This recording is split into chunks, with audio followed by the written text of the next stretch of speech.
On Christmas Day, while I stood at the stove cooking dinner for my entire family, I asked a simple question that would change my life forever. Did any official documents arrive at the house for me? My mother didn't even look up from her wine. Oh yes, they came last week, but we threw them away. The room went silent, except for the sound of something burning. Me, my entire future, burning. You threw them away. My voice was barely a whisper. My father actually laughed this deep, satisfied chuckle like he'd just won something. Absolutely. We read them first, of course. Then we made some calls. Then we threw them out. You're welcome. Those documents were the final verification for the biggest career opportunity of my life. 2 years of work, interviews, recommendations, all of it, in the trash, because my family decided I didn't deserve it. But here's what they didn't know: I was about to discover that this wasn't the first time. That my mother had been sabotaging me for decades. That there was a woman in our family erased from every photo, every story, who knew exactly what I was going through. And when I finally confronted them, when I brought her back from 30 years of exile and made them face what they'd done, what happened next didn't just destroy their perfect family image. It exposed a generational conspiracy that would cost them everything they valued most. Stay with me, because this story gets so much darker and so much sweeter than you can possibly imagine. My name is Olivia Monroe. I'm 35 years old, and until recently, I worked as a strategic consultant for mid-sized healthcare companies navigating regulatory compliance. I'd built my career quietly, methodically, far from the town where I grew up, which is exactly how I preferred it.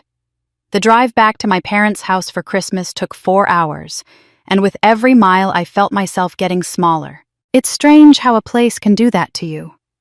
I'd left at 18, put myself through college, built a respectable career, survived layoffs and bad bosses, and the particular loneliness of eating takeout alone in studio apartments. But the moment I turned onto Maple Street and saw the white colonial with its perfect wreaths on every window, I felt like I was 17 again, invisible and trying not to take up too much space. The house looked like something from a holiday catalog.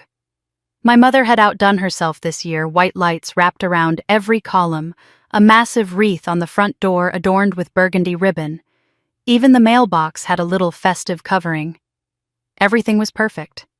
Everything was always perfect at the Monroe house, at least from the outside. I let myself in with my old key, the one I'd never bothered to return because no one had ever asked for it back. The warmth hit me immediately, along with the smell of cinnamon and pine. From the living room, I could hear laughter. My father's deep chuckle, my mother's delighted exclamation, and Rachel's voice carrying over both of them, animated and bright. Olivia! My mother appeared in the hallway, elegant in a cream cashmere sweater and perfectly creased slacks. She gave me the kind of hug that looked warm from a distance, but involved minimal actual contact. You made it. The guest room is ready for you. I wasn't sure if you'd remembered we're eating at 3, so I didn't hold anything for you. It was 2:15. I'd told her 3 times I'd arrive by 1. I'm here now, I said, keeping my voice light. Can I help with anything? Oh, would you? She brightened in that particular way that meant she'd been hoping I'd offer. The turkey needs basting every 20 minutes and I still have to get dressed properly. You know how it is. I knew how it was. I set my overnight bag at the foot of the stairs and headed to the kitchen, already untying the scarf from around my neck.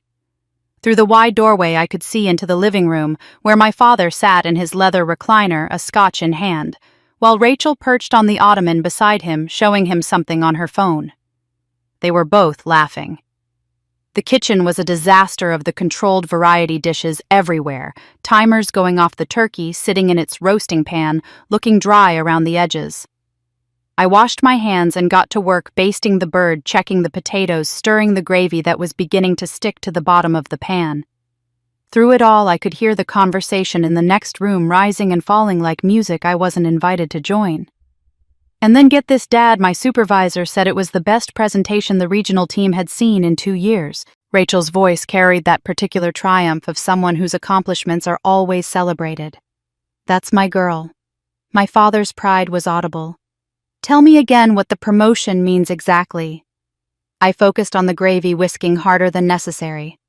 20 minutes later, my mother swept back through in a different outfit, a silk blouse this time with statement jewelry, and plucked a carrot from the roasting pan. "Rachel, sweetheart, tell everyone about your promotion again. Olivia missed it." Rachel launched into the story with obvious pleasure. She'd been promoted to senior account coordinator at her marketing firm. It was a good achievement, certainly the kind of step forward that comes after a few years of solid work. She told it well with details about the client she'd landed and the campaign she'd designed. "That's wonderful, Rachel," I said, and I meant it. I'd never resented my sister's success, only the way it was received. "What about you, Olivia?" my father asked, though his eyes had already drifted back to the football game flickering on the television. "How's work?" "Actually, I just finished a major project," I said, carefully transferring the turkey to the carving board. "We helped restructure the entire compliance framework for a hospital network.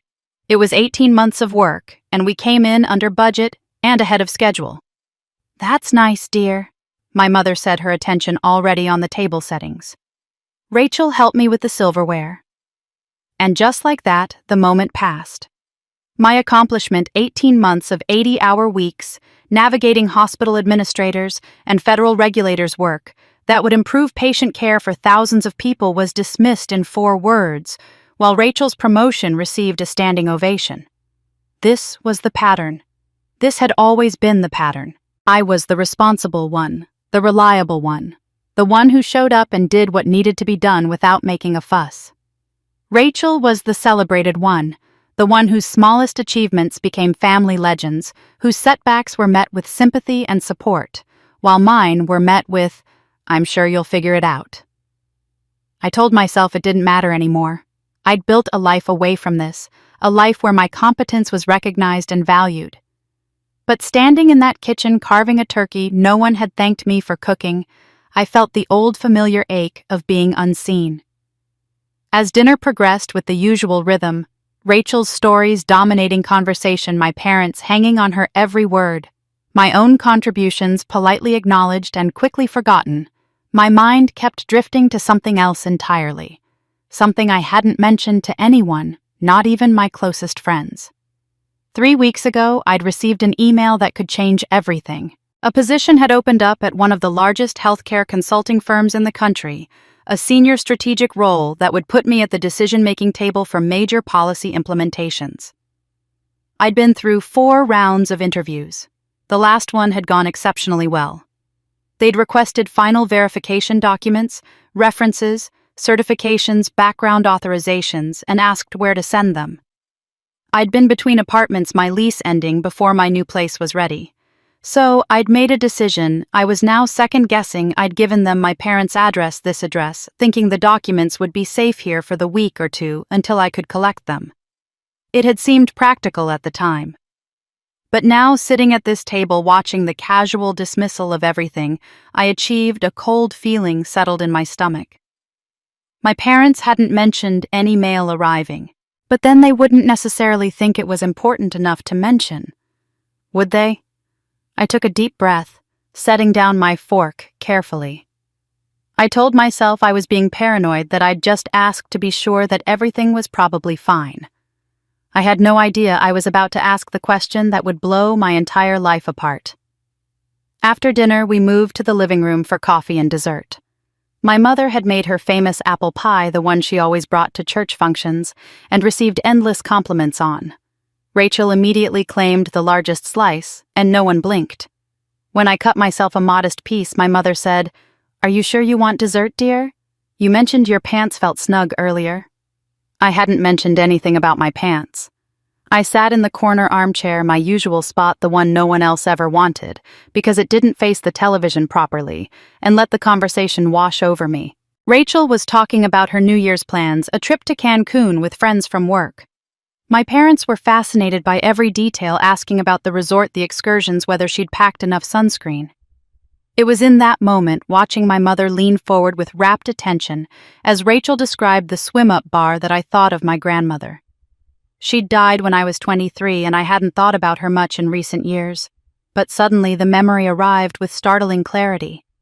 I'd been home from college for Thanksgiving my senior year. I'd just told the family about a research opportunity in Boston, a prestigious position that would have meant staying on the East Coast after graduation instead of returning home. My parents had been quiet, their disapproval palpable, though never directly stated. Later, I'd found my grandmother on the back porch, wrapped in her wool coat, smoking one of the cigarettes she wasn't supposed to have. "They don't want you to go," she'd said, not looking at me. "I know." I'd sat down beside her, young enough to still think that acknowledging the tension might resolve it. "It's not because they think you'll fail, Olivia." She'd exhaled smoke into the November air. "Families sometimes aren't afraid of you failing. They're afraid of you not needing them anymore." I'd dismissed it at the time as the bitter observation of an old woman who'd never quite fit into the family dynamic herself. My grandmother had been a school teacher who'd never married until late in life, who'd lived alone in the city for decades, before finally settling down with my grandfather in what everyone called a companionable arrangement, rather than a love match. She'd always seemed slightly apart from the rest of us, observing rather than participating. But now, 12 years later, her words echoed in my mind with the weight of prophecy. I watched my mother gaze at Rachel with uncomplicated pride, and I understood something I'd been too young to see back then. This wasn't about love or lack of it. It was about control, about keeping everyone in their assigned roles. Rachel was the one who needed guidance, who made dramatic mistakes and required rescue, who kept my parents essential and engaged. I was the one who figured things out alone, who never asked for help, who threatened to prove that their involvement wasn't actually necessary. "Olivia's always been so private," my mother said suddenly, pulling me back to the present. She was addressing my father, but speaking loudly enough for everyone to hear. "She probably doesn't have anything worth talking about anyway." She laughed, that light, dismissive laugh that was supposed to make the insult sound affectionate. Rachel smiled uncomfortably. My father didn't react at all, his attention on his phone. I kept my face perfectly neutral, years of practice allowing me to show nothing. But inside, something crystallized. That wasn't a joke. It wasn't even really an insult, not in the traditional sense. It was a statement of belief, a worldview casually articulated. Olivia is private, therefore her life is unremarkable. Olivia doesn't share, therefore there's nothing worth sharing. It was permission granted and revoked in the same breath I was permitted to exist quietly, to be stable and self-sufficient, but never to be exceptional enough to warrant attention or celebration. Because exceptional would mean independent, and independent would mean they weren't needed. The realization settled over me like cold water. This wasn't a family that hated me. Hate would have been cleaner, easier to identify and reject. This was a family that needed me to need them. And when I didn't, when I built a life and career without requiring their approval or assistance, it created a threat to their sense of purpose and control. My mother needed to be needed. My father needed to be the authority everyone deferred to. Rachel, whether she understood it consciously or not, needed to be the center of attention that kept everyone focused on something other than their own disappointments. And I, by simply being competent and independent, disrupted the entire system. Every time I succeeded without their involvement, it was a small rebellion. Every time I solved a problem alone, I proved I didn't require rescue. And in a family system built on the foundation of parental authority and filial dependence, my self-sufficiency wasn't a point of pride, it was a threat. The most dangerous prisons, I realized, are the ones that look like protection. The most insidious forms of control are the ones disguised as care. "We're just worried about you." "We're only trying to help." "We know what's best." Each phrase a brick in a wall that looks like shelter but functions as a cage. My grandmother had seen it. She'd tried to warn me, and I'd spent 12 years proving her right while telling myself I was simply being mature, being the bigger person, not making a fuss over small slights and casual dismissals. But they weren't small. They'd been building for 35 years, each one adding to the architecture of a life half lived, a voice half heard, an existence carefully managed to never upset the family equilibrium. I set down my coffee cup, my hand steady despite the chaos in my mind. My mother was laughing at something Rachel said, her whole face animated in a way it never was when speaking to me. My father was checking sports scores on his phone. The Christmas tree lights twinkled in the corner, casting everything in a warm, deceptive glow. And my eyes almost unconsciously drifted toward the kitchen, toward the stainless steel trash bin beside the counter, and a question began forming that I wasn't sure I wanted answered. After dinner, we moved to the living room for coffee and dessert. My mother had made her famous apple pie, the one she always brought to church functions, and received endless compliments on. Rachel immediately claimed the largest slice, and no one blinked. When I cut myself a modest piece, my mother said, "Are you sure you want dessert, dear? You mentioned your pants felt snug earlier." I hadn't mentioned anything about my pants. I sat in the corner armchair, my usual spot, the one no one else ever wanted because it didn't face the television properly, and let the conversation wash over me. Rachel was talking about her New Year's plans, a trip to Cancun with friends from work. My parents were fascinated by every detail, asking about the resort, the excursions, whether she'd packed enough sunscreen. It was in that moment, watching my mother lean forward with rapt attention as Rachel described the swim-up bar, that I thought of my grandmother. She'd died when I was 23, and I hadn't thought about her much in recent years, but suddenly the memory arrived with startling clarity. I'd been home from college for Thanksgiving my senior year. I'd just told the family about a research opportunity in Boston, a prestigious position that would have meant staying on the East Coast after graduation instead of returning home. My parents had been quiet, their disapproval palpable, though never directly stated. Later, I'd found my grandmother on the back porch, wrapped in her wool coat, smoking one of the cigarettes she wasn't supposed to have. "They don't want you to go," she'd said, not looking at me. "I know." I'd sat down beside her, young enough to still think that acknowledging the tension might resolve it. "It's not because they think you'll fail, Olivia." She'd exhaled smoke into the November air. "Families sometimes aren't afraid of you failing. They're afraid of you not needing them anymore." I'd dismissed it at the time as the bitter observation of an old woman who'd never quite fit into the family dynamic herself.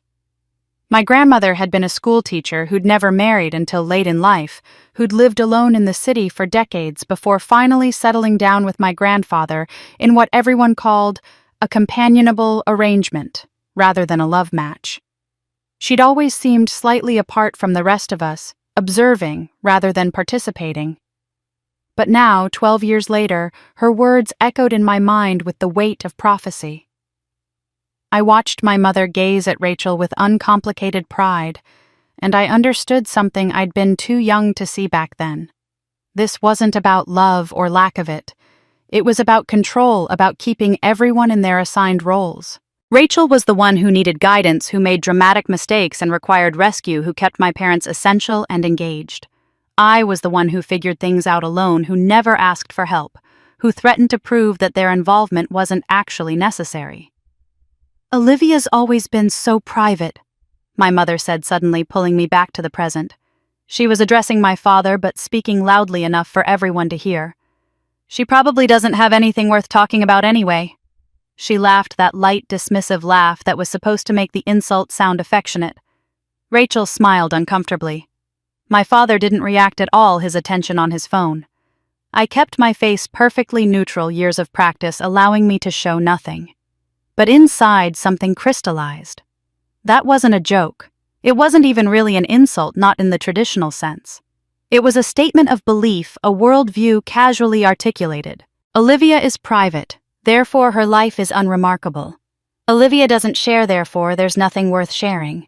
It was permission granted and revoked in the same breath I was permitted to exist quietly, to be stable and self-sufficient, but never to be exceptional enough to warrant attention or celebration. Because exceptional would mean independent, and independent would mean they weren't needed. The realization settled over me like cold water. This wasn't a family that hated me. Hate would have been cleaner, easier to identify and reject. This was a family that needed me to need them. And when I didn't, when I built a life and career without requiring their approval or assistance, it created a threat to their sense of purpose and control. My mother needed to be needed. My father needed to be the authority everyone deferred to. Rachel, whether she understood it consciously or not, needed to be the center of attention that kept everyone focused on something other than their own disappointments. And I, by simply being competent and independent, disrupted the entire system. Every time I succeeded without their involvement, it was a small rebellion. Every time I solved a problem alone, I proved I didn't require rescue. And in a family system built on the foundation of parental authority and filial dependence, my self-sufficiency wasn't a point of pride, it was a threat. The most dangerous prisons I realized are the ones that look like protection. The most insidious forms of control are the ones disguised as care. We're just worried about you. We're only trying to help. We know what's best. Each phrase a brick in a wall that looks like shelter but functions as a cage. My grandmother had seen it. She'd tried to warn me. And I'd spent 12 years proving her right while telling myself I was simply being mature, being the bigger person, not making a fuss over small slights and casual dismissals. But they weren't small. They'd been building for 35 years, each one adding to the architecture of a life half-lived, a voice half-heard, an existence carefully managed to never upset the family equilibrium. I set down my coffee cup, my hand steady despite the chaos in my mind. My mother was laughing at something Rachel said, her whole face animated in a way it never was when speaking to me. My father was checking sports scores on his phone.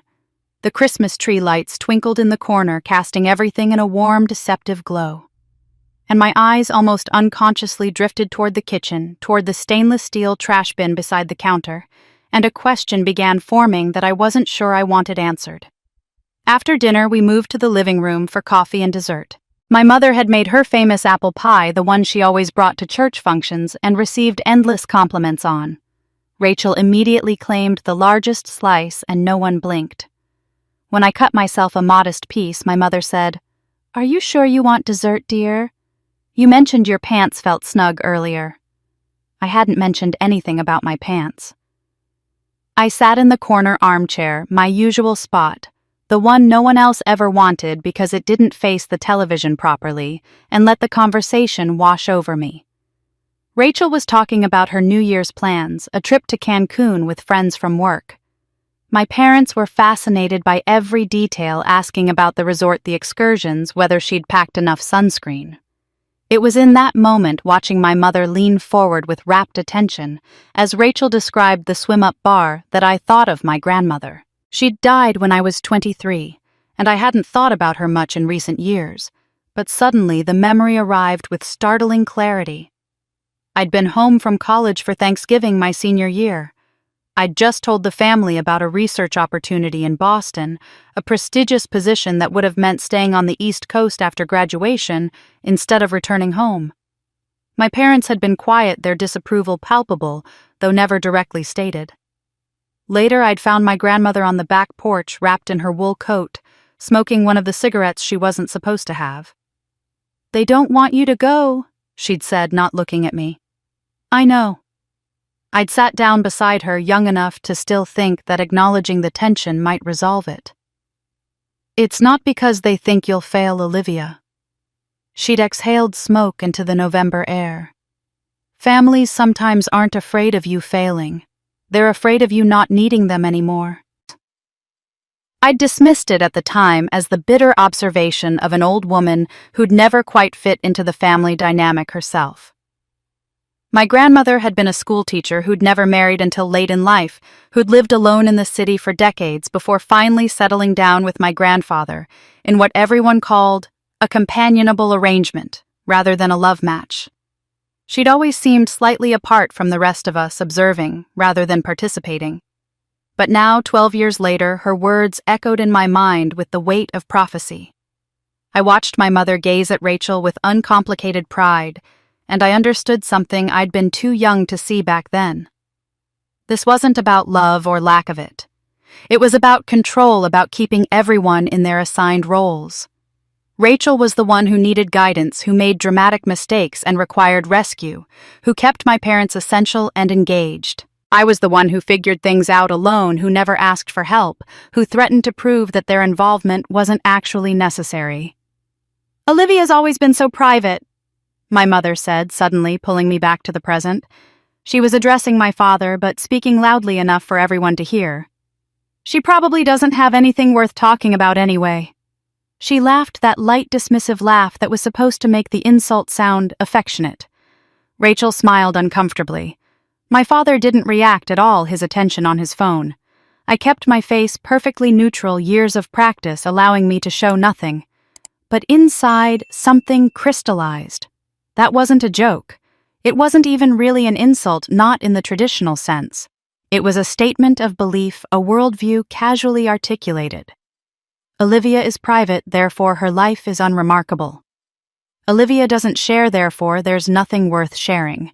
It was permission granted and revoked in the same breath I was permitted to exist quietly, to be stable and self-sufficient, but never to be exceptional enough to warrant attention or celebration. Because exceptional would mean independent, and independent would mean they weren't needed. The realization settled over me like cold water. This wasn't a family that hated me. Hate would have been cleaner, easier to identify and reject. This was a family that needed me to need them, and when I didn't, when I built a life and career without requiring their approval or assistance, it created a threat to their sense of purpose and control. My mother needed to be needed. My father needed to be the authority everyone deferred to. Rachel, whether she understood it consciously or not, needed to be the center of attention that kept everyone focused on something other than their own disappointments. And I, by simply being competent and independent, disrupted the entire system. Every time I succeeded without their involvement, it was a small rebellion. Every time I solved a problem alone, I proved I didn't require rescue. And in a family system built on the foundation of parental authority and filial dependence, my self-sufficiency wasn't a point of pride, it was a threat. The most dangerous prisons, I realized, are the ones that look like protection. The most insidious forms of control are the ones disguised as care. "We're just worried about you. We're only trying to help. We know what's best." Each phrase a brick in a wall that looks like shelter, but functions as a cage. My grandmother had seen it. She'd tried to warn me. And I'd spent 12 years proving her right while telling myself I was simply being mature, being the bigger person, not making a fuss over small slights and casual dismissals. But they weren't small. They'd been building for 35 years, each one adding to the architecture of a life half-lived, a voice half-heard, an existence carefully managed to never upset the family equilibrium. I set down my coffee cup, my hand steady despite the chaos in my mind. My mother was laughing at something Rachel said, her whole face animated in a way it never was when speaking to me. My father was checking sports scores on his phone. The Christmas tree lights twinkled in the corner, casting everything in a warm, deceptive glow. And my eyes almost unconsciously drifted toward the kitchen, toward the stainless steel trash bin beside the counter, and a question began forming that I wasn't sure I wanted answered. My heart started beating faster, that primal instinct when you sense something is wrong but haven't yet identified the threat. "What kind of mail?" I asked, setting my coffee cup down with deliberate care. "Official looking," my mother said, still standing in the doorway with those dessert plates. "Big envelope, your name on it, from some company." She said it the way someone might describe junk mail or a catalog. I stood up slowly, my legs unsteady beneath me. "Where is it?" "Oh, we threw it out." The words hung in the air like smoke. Rachel stopped mid-sentence in whatever story she'd been telling. My father glanced up from his phone. The room had gone very quiet, or maybe that was just the blood rushing in my ears. "You threw it out," I repeated, my voice not quite my own. "Yes, dear." My mother's tone was light, almost cheerful, as if we were discussing yesterday's newspaper. "It came last week. We looked at it and then we threw it away. It's trash day tomorrow, so the timing worked out perfectly." I felt something cold spreading through my chest, an ice water sensation that had nothing to do with the temperature in the room. "You opened mail addressed to me." "Well, it came to our house," she said, and there was the slightest edge of defensiveness in her voice now. "We have a right to know what's being sent here." I walked toward the kitchen, my movements mechanical. "I need to see it." "Olivia, I just told you we threw it away. It's gone." "Where?" The word came out sharper than I'd intended. "Where did you throw it?" My mother's expression shifted, a flicker of something I couldn't quite read. Annoyance, maybe. Or satisfaction. "In the trash, obviously. Really, Olivia, it wasn't anything important." "How would you know if it was important?" My voice was rising despite my efforts to control it. "It wasn't addressed to you." That's when my father spoke up, and what he said next would replay in my mind for weeks afterward. "We read it first, of course." He said it so casually, so matter-of-factly, as if this were the most reasonable thing in the world. He actually chuckled, this low, satisfied sound that made my skin crawl. "You read my mail." I turned to face him fully. "You opened an envelope with my name on it, read private documents, and then threw them away." "Olivia, don't be dramatic."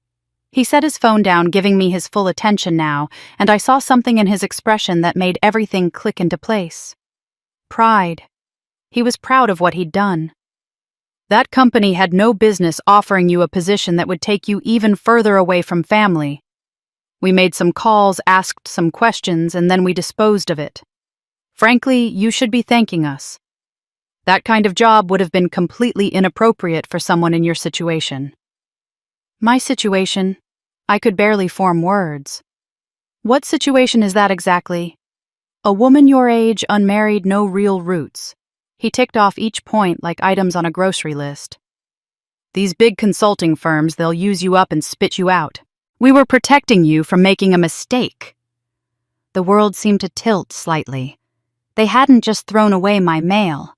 They'd read it, understood what it was, made phone calls, made some calls, he'd said, as casually as ordering pizza, and then deliberately destroyed it. This wasn't carelessness or even invasion of privacy. This was calculated sabotage. "Where's the trash?" My voice came out strange, hollow. "Olivia," my mother started. "Where is the trash?" Rachel had gone very still on the ottoman, watching this unfold with wide eyes. My mother gestured vaguely toward the kitchen. "In the bin by the counter, but really there's no point." I was already moving. The trash bin was stainless steel, the kind with a step pedal to open it. I pressed down and the lid swung up, revealing the usual Christmas detritus, crumpled wrapping paper, food scraps, discarded packaging. And there, visible near the top, a torn manila envelope. I pulled it out with shaking hands. The envelope had been opened neatly along the top edge, not ripped or torn in haste. Someone had taken care with it. My name was right there, printed clearly. Olivia Monroe. The return address showed Meridian Health Partners, their logo embossed in the corner. Inside the envelope, papers had been stuffed back carelessly. I pulled them out, spreading them on the kitchen counter despite the coffee grounds and pie crumbs that clung to them.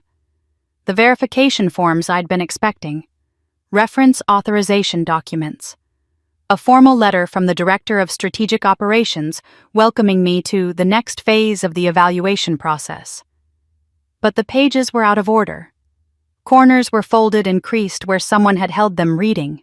There were fingerprints visible on one sheet, a coffee stain on another. These documents had been examined thoroughly, passed between hands, discussed. One page in particular made my stomach drop. It was the reference form, and someone, my father, I recognized the handwriting, had written notes in the margin.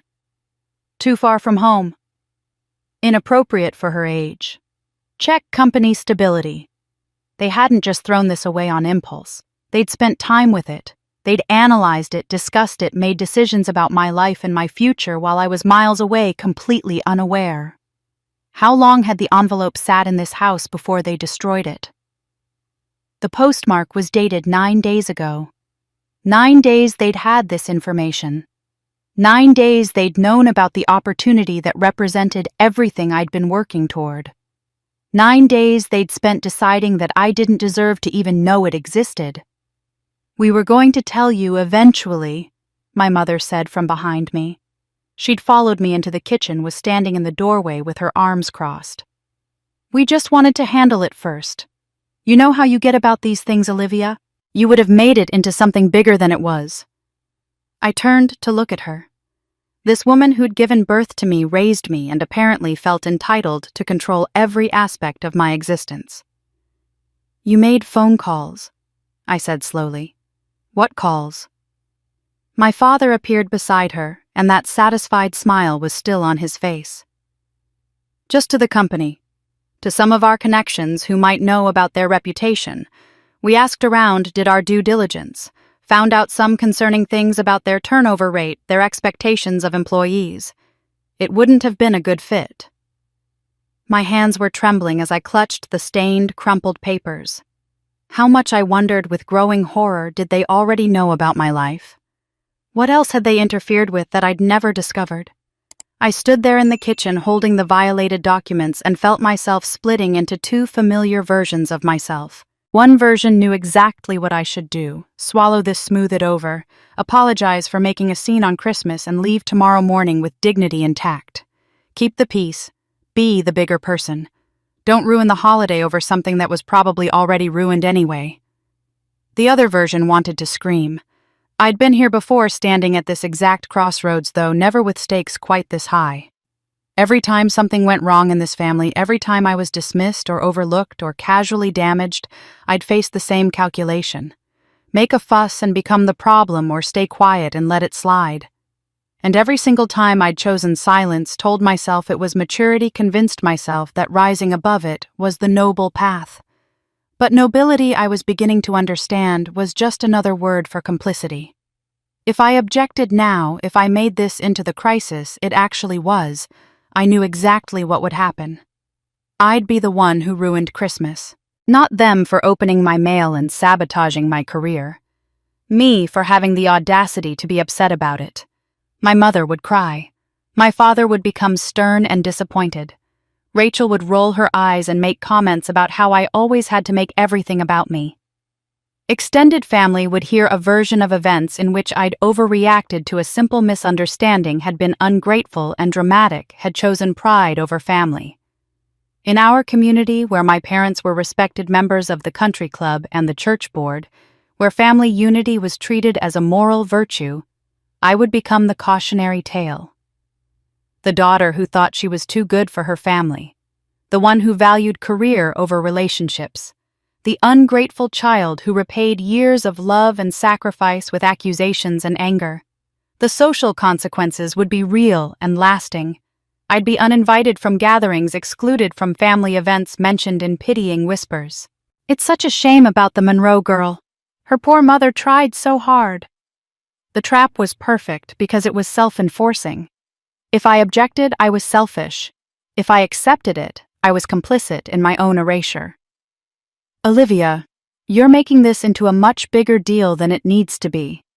My mother's voice had taken on that particular wounded quality she wielded like a precision instrument. "Why didn't you tell us about this job opportunity? Why were you keeping secrets from your own family?" There it was, the pivot.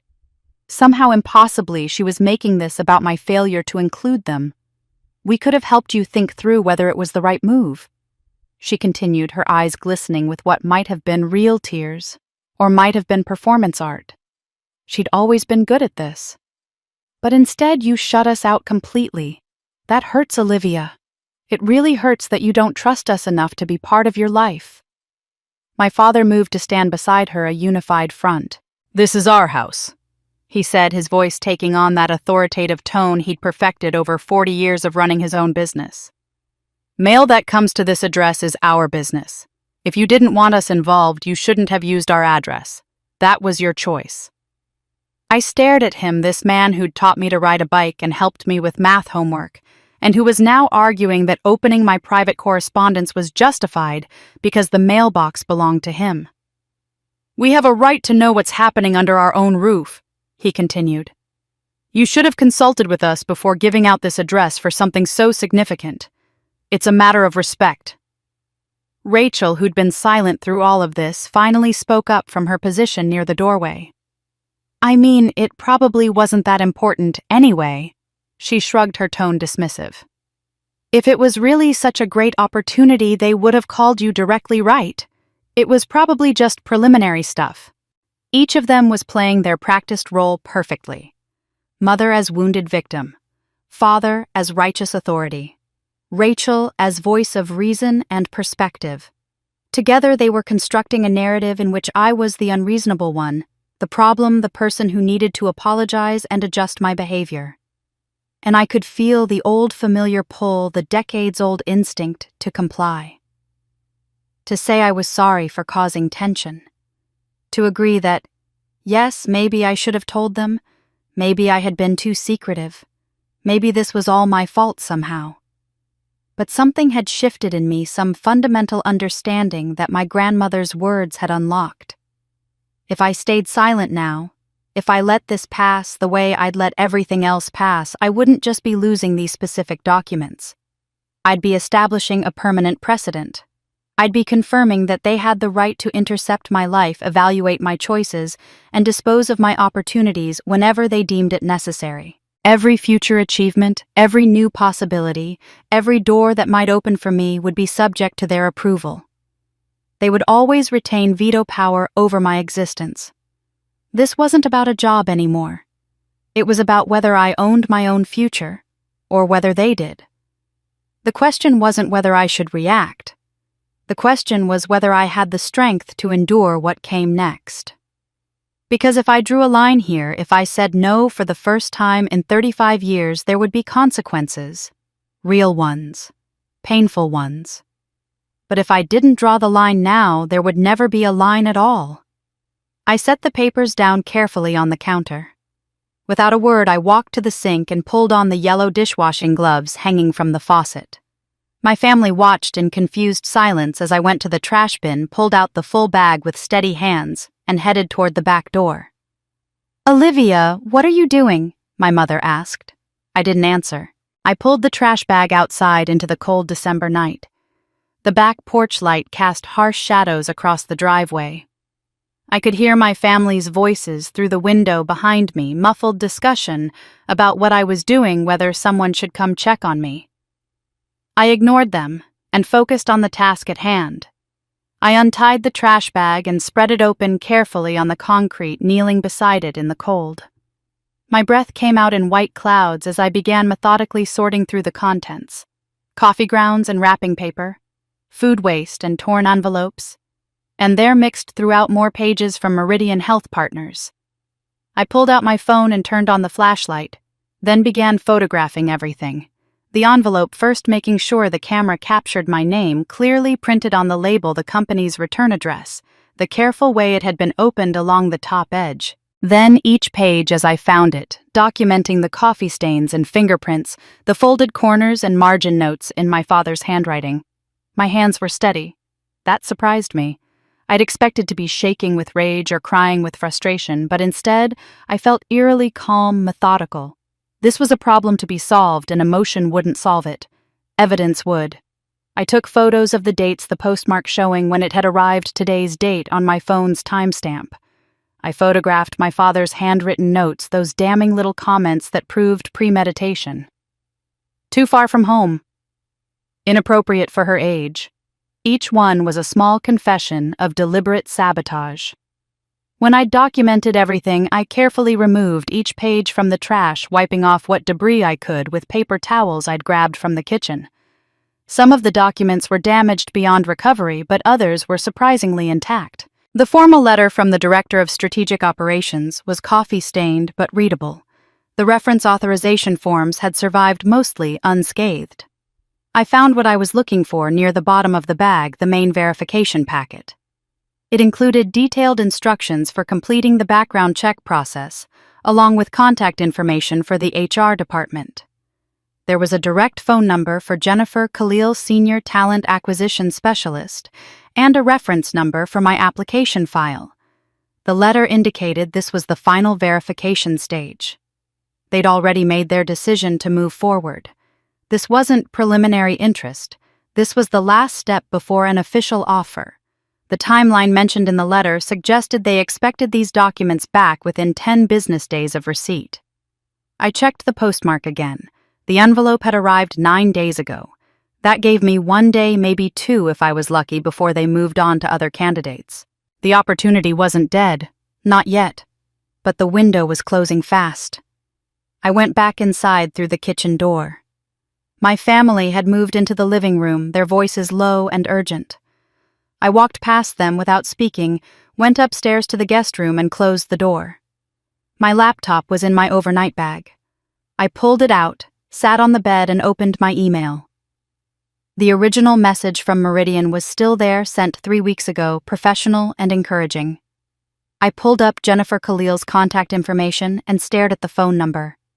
It was 8:45 on Christmas night. No one would be in the office. But I could leave a message, and I needed to do it now while I still had the clarity that came from controlled anger rather than the paralysis that would come later. I dialed the number on my personal cell phone, the one my parents didn't have access to. It rang twice and went to voicemail as expected. "Hello, Ms. Khalil. This is Olivia Monroe, application reference number MHP2847. I'm calling regarding the verification documents sent to my temporary address." I kept my voice level, professional, stripped of emotion. "I need to inform you that those documents were intercepted and destroyed before I could receive them. I've recovered what I could and photographed the materials for your records. I'd like to discuss how to proceed with completing the verification process. I can be reached at this number. Thank you." I hung up and immediately sent a follow-up email with the same information attaching the clearest photos of the recovered documents. No drama, no blame, just facts and a request for guidance. Then I called the main Meridian number, knowing I'd get an automated system. I navigated through the options until I reached the HR department's after-hours line and left another message, more detailed this time, explaining the situation with the same careful neutrality. I was laying groundwork, creating a paper trail, establishing that I was competent, responsive, and professional regardless of what my family might have told them. Because it was increasingly clear that my father's comment about making some calls hadn't been idle. If they'd contacted the company, if they'd said things to undermine me, I needed to get ahead of that narrative. I sat on the bed, phone in hand, and felt the first real fear creep in. What had they said? How much damage had they done? My phone rang at 9:30 the next morning, a number I didn't recognize with a Boston area code. I answered on the second ring. "Ms. Monroe, this is Jennifer Khalil from Meridian Health Partners. I got your messages." "Thank you for calling back," I said, relief flooding through me. "I apologize for the unusual circumstances." "Ms. Monroe," she interrupted gently, and something in her tone made my stomach drop. "We did receive some phone calls over the past week, from people identifying themselves as family members." I closed my eyes. "I see." There was a pause on the other end of the line, longer than comfortable. When she spoke again, her voice was careful, measured. "We'll need to verify some things about your family situation." "What exactly did they say?" I asked Jennifer Khalil, my voice tight, despite my efforts to keep it steady. "I'm not at liberty to discuss the specific contents of those conversations," she said carefully. "But I can tell you that we received multiple calls over several days, all expressing concerns about your—" My bedroom door flew open. My father stood in the doorway, his face red, his breathing heavy like he'd run up the stairs. "Who are you talking to?" he demanded. I turned away from him, cupping my hand over the phone. "Ms. Khalil, I need to call you back. Can I reach you at this number?" "Ms. Monroe, I really think we should—" My father crossed the room in 3 strides and grabbed the phone from my hand. The movement was so sudden, so aggressive, that for a moment I just stared at him in shock. "This conversation is over," he said into my phone, then ended the call and pocketed it. My phone. He put my phone in his pocket like I was a teenager who'd broken curfew. "What the hell do you think you're doing?" The words came out before I could stop them. "What am I doing?" His voice rose to match mine. "What are you doing, Olivia?" calling these people, telling them God knows what about your family.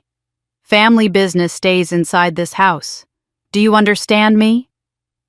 My mother appeared behind him, her hand fluttering to her chest in that gesture of distress she'd perfected over the years. Olivia, how could you? We tried to handle this quietly, privately, and now you're making phone calls, dragging our name through the mud with these companies. I'm not dragging anything, I said, standing up from the bed. I'm trying to salvage a career opportunity that you destroyed. We were protecting you. Her voice cracked, and I saw tears forming in her eyes. Real tears or performed ones I'd long ago stopped being able to tell the difference. We've sacrificed so much for you, given you everything, and this is how you repay us. By going behind our backs, by making us look like terrible people to strangers. You opened my mail. I said each word careful and deliberate. You read private documents, contacted my potential employer, and threw away materials I needed. You did that, not me. We did what any responsible parents would do, my father said, his tone shifting from anger to authority, the voice he used in business negotiations. You're not thinking clearly. This job would have taken you away from family, away from your support system. We were looking out for your best interests. Rachel appeared in the doorway, now drawn by the raised voices. The whole family gathered to witness my rebellion and suppress it. Guys, seriously, Rachel said, her voice taking on that reasonable, slightly exhausted tone. Everyone just needs to calm down. This is getting way out of hand. I turned to look at my sister, this woman I'd grown up with who had witnessed 35 years of this pattern, and had never once questioned it, because it benefited her. Olivia, you're overreacting, she continued, moving into the room like she was approaching a spooked animal. It was a mistake, okay? Maybe not the best decision, but you're acting like they committed some huge crime. They were trying to help. That's what parents do.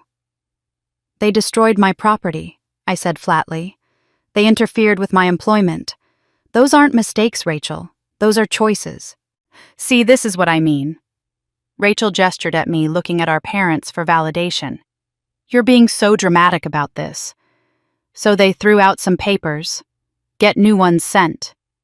Problem solved. But instead, you're up here making phone calls on Christmas, probably saying terrible things about Mom and Dad to complete strangers, making this whole big production. I didn't say anything terrible, I interrupted. I stated facts. Your version of facts, my father said. Your interpretation. You're making us sound like villains when all we did was exercise normal parental judgment.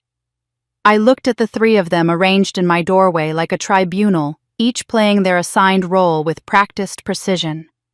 Father as authority, mother as wounded party, Rachel as voice of reason. They'd done this before I realized. Maybe not this exact scenario, but this dynamic, this coordinated effort to make me doubt my own reality. The old Olivia would have crumbled by now, would have apologized, backed down, found some way to make peace. The old Olivia would have screamed and cried, giving them the emotional outburst they knew how to handle and dismiss. But I didn't do either. I stood there in silence watching them, and I saw the exact moment they realized something had changed. My mother's tears paused midstream. My father's authoritative stance faltered slightly. Rachel's reasonable expression shifted to confusion. They were waiting for me to react in one of the two ways I'd always reacted: compliance or explosion. But I was giving them neither, and they didn't know what to do with that. The silence stretched out, uncomfortable and strange. My father shifted his weight. My mother dabbed at her eyes with a tissue. Rachel looked between all of us, clearly uncertain how to proceed. Finally, I spoke, my voice quiet, but absolutely clear. I need my phone back. I have calls to make. Olivia, I really don't think, my mother started. I'm not asking what you think. I held out my hand toward my father. I'm also not asking for permission. I'm informing you of what I'm going to do. There's a difference. My father didn't return my phone.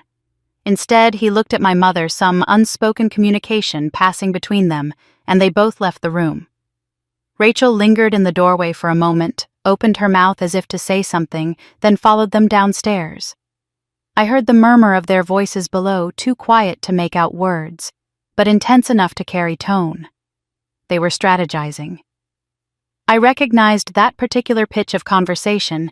It was the same one they'd used when deciding how to handle Rachel's college problems, when coordinating their response to my grandmother's funeral arrangements, when managing any situation that threatened their control. I had a spare phone charger in my car, but my car keys were downstairs in the kitchen where I'd left them. My laptop was here, though, and I used it to email Jennifer Khalil again, apologizing for the interruption and requesting a time to continue our conversation. I used my personal email, not the one my family knew about. For the next 2 days, I stayed mostly in the guest room. The house had taken on a strange quality, superficially normal, but with undercurrents of tension running through every interaction. My mother made breakfast each morning, setting out plates with exaggerated care. My father read his newspaper at the kitchen table, making pointed comments about articles covering topics like the breakdown of family values and young people who think they know better than their elders. I noticed small things. The mailbox key, which usually hung on a hook by the back door, had disappeared. When I asked about it, my mother said vaguely that she'd put it somewhere safe. Phone calls came to the house landline. They still had one, insisted on it, and I'd hear my mother's voice taking messages.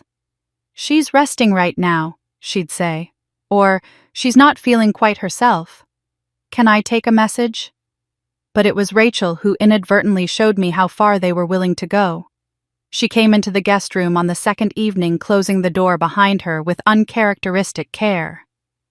"Aunt Linda called," she said, sitting on the edge of the bed. "She wanted to know if you were okay. Mom told her you were going through some stress, having some difficulties." I looked up from my laptop. "What kind of difficulties?" Rachel shifted uncomfortably. "She didn't say exactly. Just that you were under a lot of pressure, maybe not thinking clearly. She asked Aunt Linda to keep you in her prayers." The implications settled over me like cold water. My mother was seeding the narrative carefully and deliberately to extended family. Not saying anything actionable, nothing I could directly refute, just expressing maternal concern in a way that planted doubt about my mental state. It was brilliant in its cruelty. If I called Aunt Linda to correct the record, I'd seem defensive, perhaps proving the point. If I said nothing, the story would spread unchallenged through the family network. My phone finally rang late on the third day, my friend Maya's number calling my laptop through a messaging app, since I still didn't have my phone back. "Please tell me you're okay," Maya said when I answered. "I just got a very weird call from someone named Rachel claiming to be your sister." "What did she say?" "That you were having some kind of breakdown, that the family was worried that I should contact them if you reached out to me." Maya paused. "Liv, what the hell is going on?" I told her, keeping my voice low, even though I was alone in the room. I told her about the documents, the interference, the systematic way my family was now trying to control the narrative. "Jesus," Maya breathed when I finished. "What do you need?" "A place to stay for a few days. And I need to get out of here without creating a scene they can use against me." "Consider it done. But Liv, your cousin Jamie called me too, earlier today. She said she needed to warn you about something." Jamie was my father's brother's daughter, someone I'd always gotten along with despite seeing her rarely. She lived in Oregon, far from the family epicenter, and had always been refreshingly direct. "She said your name came up at some family thing, and your mom was talking about how worried everyone was about you, how you were struggling with some personal issues, possibly mental health related. Jamie said she wanted you to know that the story is spreading and it's being told in a very specific way." I closed my eyes. This was the pattern I realized. First, they controlled my access to information, taking my phone, hiding the mailbox key, screening calls. Then they controlled the information about me, shaping how I was perceived before I could defend myself. Isolate the target, then destroy their credibility. "I'm getting out," I told Maya. "Tomorrow. Early." I spent that night packing methodically. Not everything, just essentials enough, clothes for a week. My laptop and chargers, all my important documents from the small filing box I kept in my car. I worked quietly, placing items carefully in my bag to avoid suspicious sounds. At 6 in the morning, I carried my bag downstairs. The house was silent, everyone still sleeping. My car keys were where I'd left them, surprisingly. I picked them up, grabbed my coat from the closet, and headed for the front door. My mother appeared at the top of the stairs in her robe as if she'd been waiting. "Olivia." Her voice cut through the early morning quiet. I turned my hand on the doorknob. She descended the stairs slowly, deliberately, and positioned herself directly in front of the door. When she spoke, her voice was cold and clear. "If you walk out that door, don't expect to ever come back." I looked at my mother standing between me and the door, her face set in that expression of wounded righteousness she wore so well, and I made a choice that would define everything that came after. "I know," I said quietly and walked past her. She didn't physically stop me.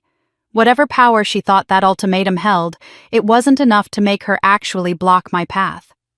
I heard her sharp intake of breath, the beginning of something she was about to say, but I was already opening the door, already stepping out into the cold December morning, already choosing a future she hadn't approved. Maya's apartment was 40 minutes away, a small one-bedroom in a neighborhood my parents would have called transitional with barely concealed disdain. She met me at the door with coffee already made and a fierce hug that nearly broke my composure. "Guest room is yours as long as you need it," she said, which made me want to cry because the guest room was actually her home office, and she'd clearly spent the early morning hours moving things around to make space for an air mattress. I spent the first few hours just decompressing, trying to process what had happened. But by afternoon, I couldn't avoid it anymore. I needed to understand the full extent of the damage. I opened my laptop and pulled up the original email from Meridian Health Partners, the one that had started all of this. The email was dated 3 weeks ago, sent on a Tuesday. I clicked through to the tracking information embedded in the message. Meridian had used a service that confirmed delivery and provided timestamps. The documents had been delivered to my parents' address on a Thursday morning 2.5 weeks ago. I sat back, the implications sinking in. They hadn't thrown those documents away the day they arrived or even that week. They'd held on to them for exactly 14 days before destroying them. 14 days of reading, analyzing, discussing. 14 days of deciding what to do about the problem I represented. The disposal wasn't impulsive. It was the conclusion of a 2-week strategy session. My phone, my actual phone, which I'd finally retrieved from my car's glove box, where I'd left a backup before Christmas, buzzed with a callback from Jennifer Khalil. "Ms. Monroe," she said when I answered, her voice professional but strained. "I appreciate you getting back to me. I need to be frank with you about something."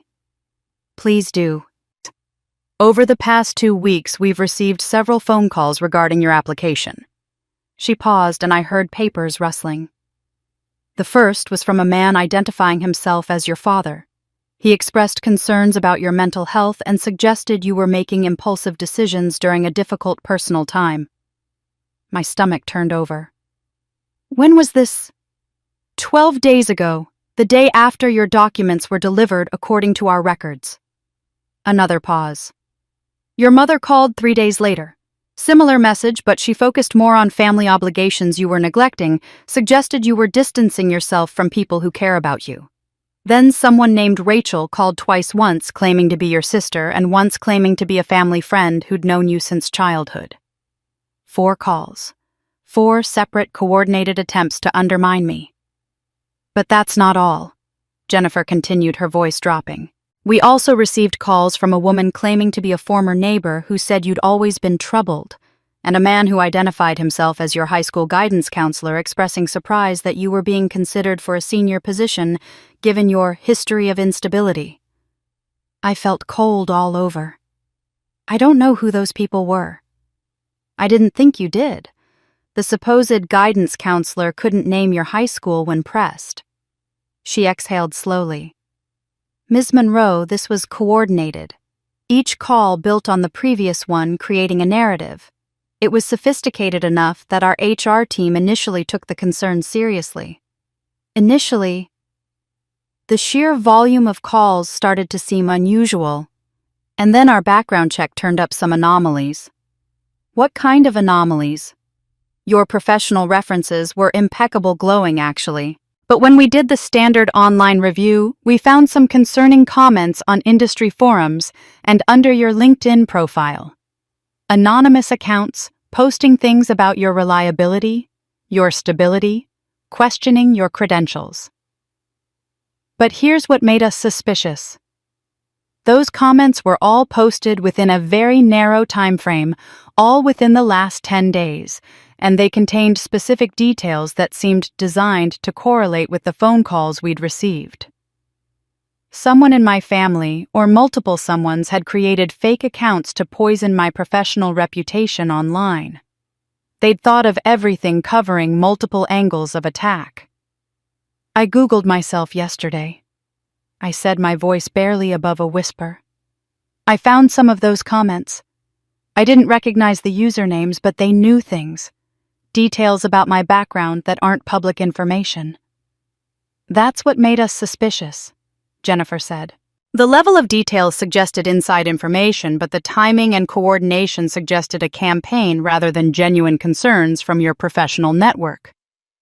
I was shaking now, not from fear, but from the sheer scope of what I was discovering. This wasn't just throwing away some documents. This was a systematic, multi-pronged assault on my career and reputation executed over 2 weeks with military precision. Ms. Monroe, Jennifer said, and something in her tone made me grip the phone tighter. We actually recorded those calls. It's our policy for all employment-related inquiries. Would you like to hear them? I told Jennifer I needed time to think before listening to the recordings. The truth was, I wasn't sure I could handle hearing my family's voices calmly explaining to strangers why I was unstable, unreliable, unfit for professional responsibility. Not yet. Not while I was still trying to process the scope of what they'd done. I understand, Jennifer said, but Miss Monroe, I need to be transparent with you. The situation has created complications. Our leadership team is concerned about bringing in a candidate who comes with this level of family interference. It raises questions about future disruptions. I see. My voice sounded hollow even to myself. I'm not saying the door is closed, but it's not open the way it was 2 weeks ago.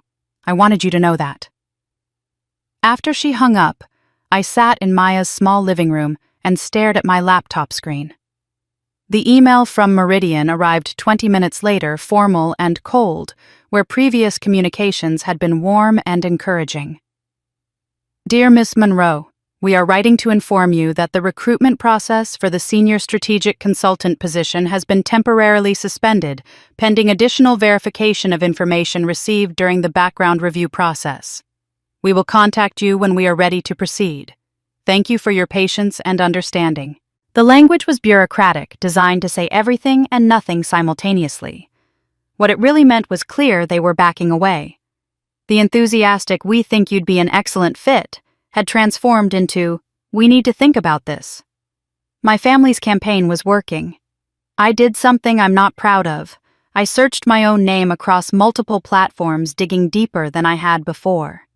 The comments were there, scattered across LinkedIn industry forums, even a Reddit thread discussing healthcare consulting careers. Anonymous accounts newly created, all posting within the last 10 days. Worked with Olivia Monroe briefly. Smart, but unreliable under pressure. I've heard she has some personal issues that affect her professional judgment. Monroe talks a good game, but I'd be careful about putting her in any high-stakes role. Each comment was carefully crafted to sound like genuine professional concern. Plausibly deniable, impossible to definitively trace, and devastatingly effective. My phone rang. My mother's number. I almost didn't answer, but something made me pick up. "Olivia, sweetheart." Her voice was warm, conciliatory, with just a hint of maternal worry. "We've been so concerned about you. Are you somewhere safe?" "I'm fine, Mom. Your father and I have been talking, and we realize we may have handled things poorly." A strategic pause. We were just trying to protect you, but we can see now that it came across wrong. We want to help fix this." I said nothing, waiting. "We know you're upset about the job situation," she continued, "and we want to make it right. We can call that company, explain that there was a misunderstanding, clear everything up. Your father has connections, he could even put in a good word, really boost your chances." There it was. The offer wrapped in concern, the help that came with handcuffs. "What would that cost me?" I asked quietly. "Cost you, Olivia, we're your family. We don't charge you for our love." She laughed a light sound that probably sounded genuine to anyone who didn't know her well. "But we do think it would be good for you to come home for a few days, just to rest, to let us take care of you while you figure things out. And maybe in the future we could be more involved in these big decisions. You know the way families are supposed to be involved." I closed my eyes. The trap was perfect because it sounded so reasonable. Come home. Let us help.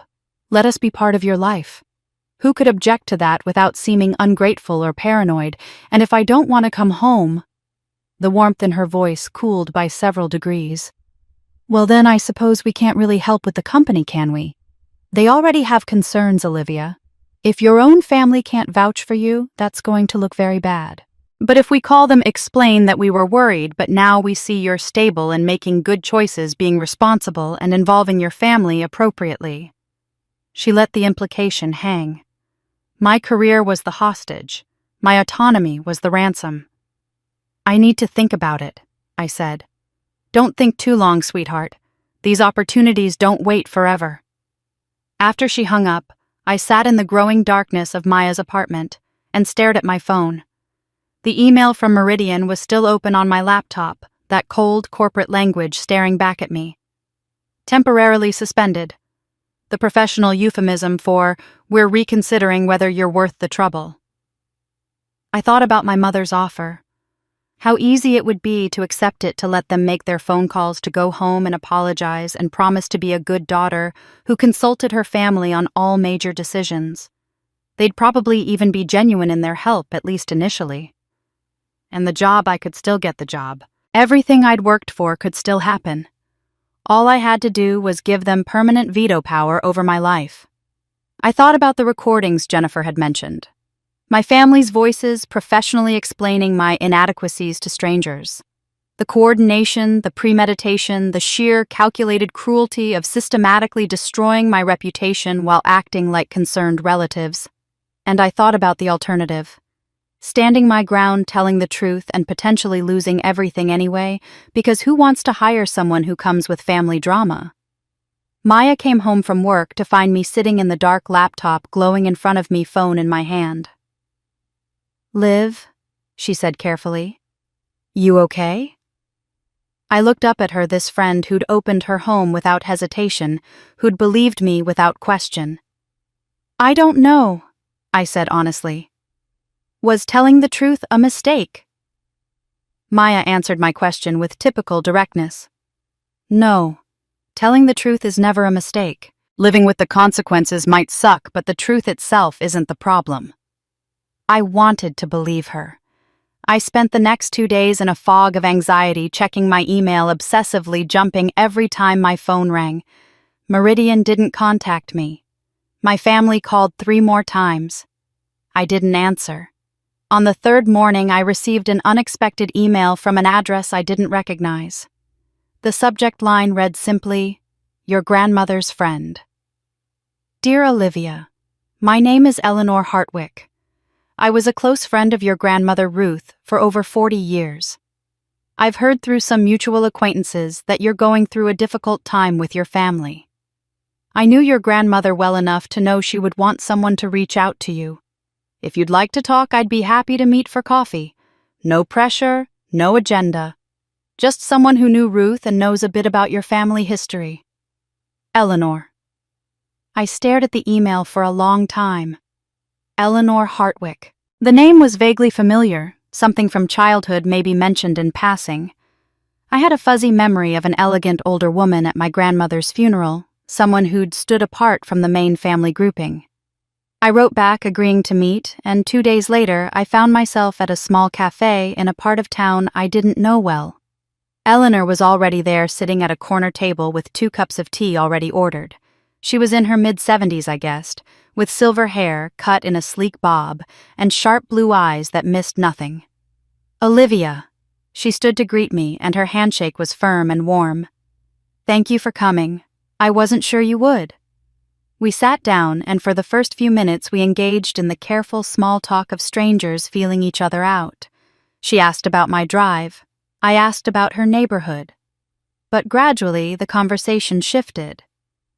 "Your grandmother talked about you often," Eleanor said, wrapping her hands around her teacup. "Especially in the last few years of her life. She worried about you."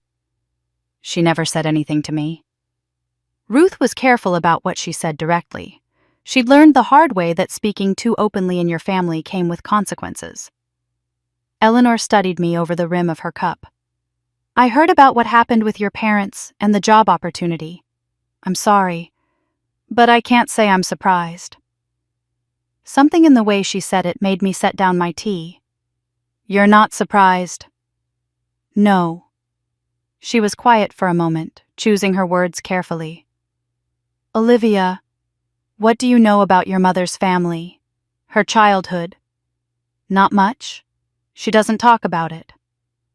"I imagine not." Eleanor's expression was complicated sympathy mixed with something that looked like old anger. "Your grandmother confided in me about things she couldn't discuss with her own family. One of those things was her oldest daughter." I must have looked confused because Eleanor continued gently. "Your mother wasn't an only child, Olivia. She had an older sister, Catherine." The name meant nothing to me. I'd never heard it before, never seen it on a family tree, never encountered it in any story or anecdote from my mother's childhood. "I've never heard of anyone named Catherine." "You wouldn't have. She was erased." Eleanor said it matter-of-factly, but there was weight behind the words. "Catherine was brilliant. Scholarship to a prestigious university career in architecture at a time when very few women entered the field. She designed buildings that are still standing today, won awards. But she did all of it independently without family approval or support." I felt something cold settling in my stomach. "What happened to her?" "She left. In her late 20s, she cut ties with the family almost completely. Your grandmother stayed in sporadic contact with her secret letters, occasional phone calls that no one else knew about. But as far as the rest of the family was concerned, Catherine ceased to exist. Photos were removed from albums. Her name was no longer mentioned. When your mother had children, she was instructed never to speak of her aunt." "Why?"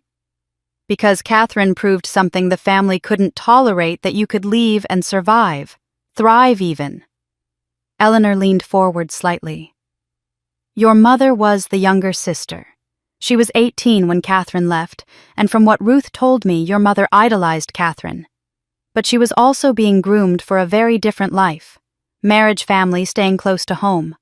When Catherine chose differently, it created an impossible situation. I thought about my mother, about the bitterness that seemed to live just beneath her surface, about the way she talked about independence, as if it were a character flaw. Catherine never came back. Once. For your grandmother's funeral. I met her there, a woman in her 60s by then, accomplished and at peace with her choices. But she stood apart from the family and they from her. She left before the reception ended. Your mother wouldn't even look at her." The pieces were clicking into place, each one adding to a picture I'd never seen before. This wasn't just about me. This pattern had played out before, with my mother watching, learning, storing up resentment and fear. "Olivia," Eleanor said quietly, "you're not the first woman in your family to face this. You won't be the last unless someone breaks the cycle. Your grandmother understood that. It's why she tried to warn you in her way." I remembered my grandmother's words again. Families sometimes aren't afraid of you failing. They're afraid of you not needing them anymore. "What did Catherine do?" I asked, my voice barely above a whisper. That was so threatening they had to erase her. Eleanor looked at me for a long moment as if deciding how much to say. Then she began. Catherine existed, she said simply. That was her crime. She was born first and she was extraordinary. Your grandparents recognized that early. She was brilliant, ambitious, everything they'd hoped for in a child. They invested in her education, encouraged her talents, created opportunities. And then Margaret was born.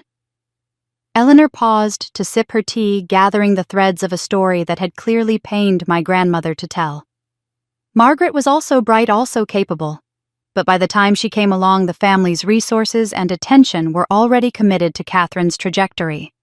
And somewhere along the way, the family decided that having one successful daughter was enough. Margaret's role would be different. Different how? Traditional. Your grandfather's business was struggling. This was the early 70s. Economic difficulties. They decided Catherine would be the career success, the one who would elevate the family's status. Margaret would make a good marriage, provide stability, be the dutiful daughter who stayed close and cared for aging parents. I felt sick. They just decided her life for her. It was more subtle than that. They never said it outright. But opportunities that had flowed to Catherine dried up for Margaret. When Catherine got a scholarship to a prestigious university, the family celebrated and supplemented it with their own money. When Margaret expressed interest in college, she was steered toward local schools, told that staying nearby was more practical. When she showed aptitude for science, she was encouraged to consider nursing rather than medical school, not because she wasn't capable, but because her role was already defined. Eleanor's hands tightened around her cup. And then when Margaret was 18 and Catherine was away at graduate school, your grandparents introduced Margaret to a suitable young man. Your father. He was from a good family, had prospects, seemed stable. They made it very clear that this was the path forward for her. They pressured her to marry at 18. Not pressure exactly. Encouragement. Expectation. The kind of family weight that doesn't feel like force but is just as effective. Margaret married your father at 19. Catherine came home for the wedding but left immediately after. She was building her career, winning awards, living the life she'd been groomed for. The picture was becoming clearer, more devastating. And Catherine never tried to help her. That's the part Ruth agonized over, Eleanor said softly. Catherine was young herself, maybe 24, 25. Building her career took everything she had. It was harder for women then, even brilliant ones. Ruth believed Catherine might not have fully understood what was happening to Margaret until it was too late. Or maybe she understood but didn't know how to stop it without destroying her own future. But she left Margaret behind. Yes. And Margaret watched from her early marriage, from the life that was closing in around her as her sister thrived. Catherine sent letters occasionally, photos of buildings she'd designed, news of awards and recognition. Each one was like a knife for Margaret.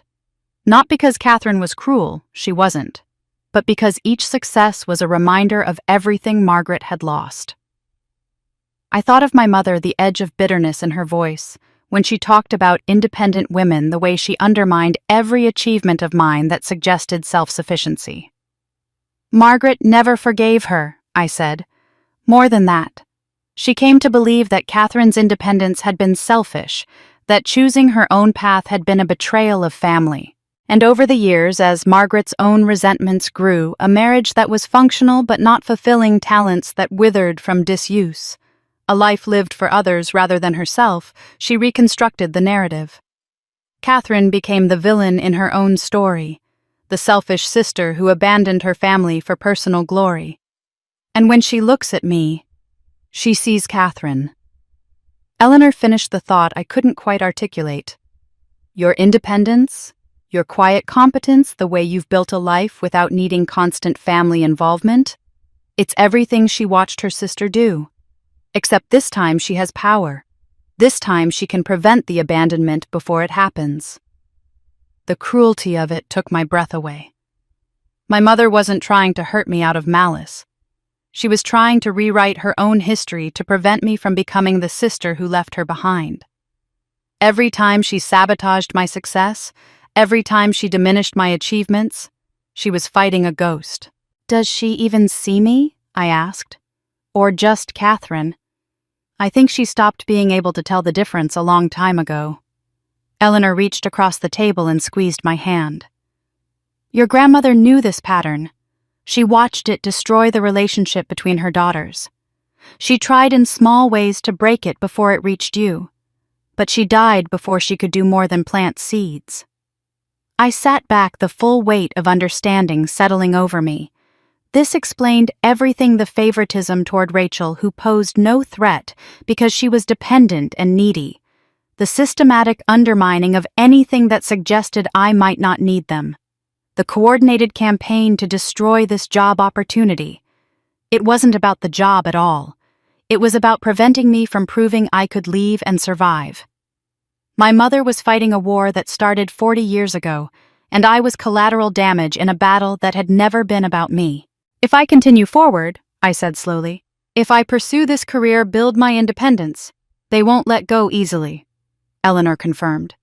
Because to them, you're not just making a career choice. You're repeating the original sin that wounded this family. You're becoming Catherine.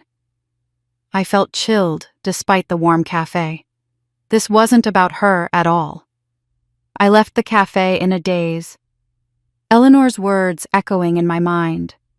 The drive back to Maya's apartment was automatic, my hands on the wheel while my brain worked furiously through decades of memories, reframing everything I'd thought I understood. The scholarship. I'd been 16, a junior in high school, when my guidance counselor told me about a full-ride scholarship to a prestigious university. The application required teacher recommendations, transcripts, and a personal essay. I'd worked on that essay for weeks, poured everything into it, and given the sealed envelope to my mother to mail because I'd been sick with the flu the week it was due. It was never submitted. When I asked about it weeks later, my mother said she'd forgotten it in her purse, then couldn't find it. These things happen, honey. There'll be other opportunities. I'd been devastated, but had blamed myself for not following up sooner, for trusting someone else with something so important. Now, with Catherine's story fresh in my mind, I saw it differently. My mother had deliberately not mailed it. She'd let the deadline pass, ensured I'd stay local, kept me within reach. The internship came back to me next, sharp and painful. I was 21 in my junior year of college. A professor had recommended me for a competitive summer internship with a healthcare policy think tank in Washington, D.C. It would have been a defining experience, the kind of opportunity that opens doors for an entire career. But when I mentioned it to my family over spring break, the response was immediate and coordinated. D.C., that's so far. My mother's face had creased with worry. And expensive. Where would you live? How would you afford it? My father had been more direct. Seems impractical. You'd be better off getting a paying job locally, something that actually helps you build savings. Rachel had rolled her eyes. God, Olivia, why do you always have to make everything so complicated? Just get a normal summer job like everyone else. They'd worn me down with concerns and practical objections until I'd talked myself out of applying. I'd convinced myself they were right, that I was being impractical. I'd taken a summer job at a local insurance office instead, filing papers for minimum wage. How many other opportunities had vanished that way? The study abroad program I'd mentioned, and then been discouraged from pursuing. The job offer in Boston that my mother had called running away from family. The professional conference where somehow my registration had never been processed, even though I'd given my father my credit card to complete it while I was traveling. Each incident I'd attributed to bad luck, to miscommunication, to my own failure to follow through properly. But they formed a pattern, a deliberate, sustained pattern of intervention designed to keep me close, keep me dependent, keep me from becoming someone who didn't need them. I pulled into Maya's parking lot and sat in the car, hands gripping the steering wheel, finally seeing the truth I'd been too close to recognize. This wasn't about hatred. It would have been easier if it were. Hatred I could understand, could fight against, could walk away from with a clear conscience. But this was fear dressed up as love control, disguised as protection. My family didn't want me to fail. Failure would require them to rescue me, which would be exhausting. They wanted me to succeed just enough to be comfortable, but never enough to be truly free.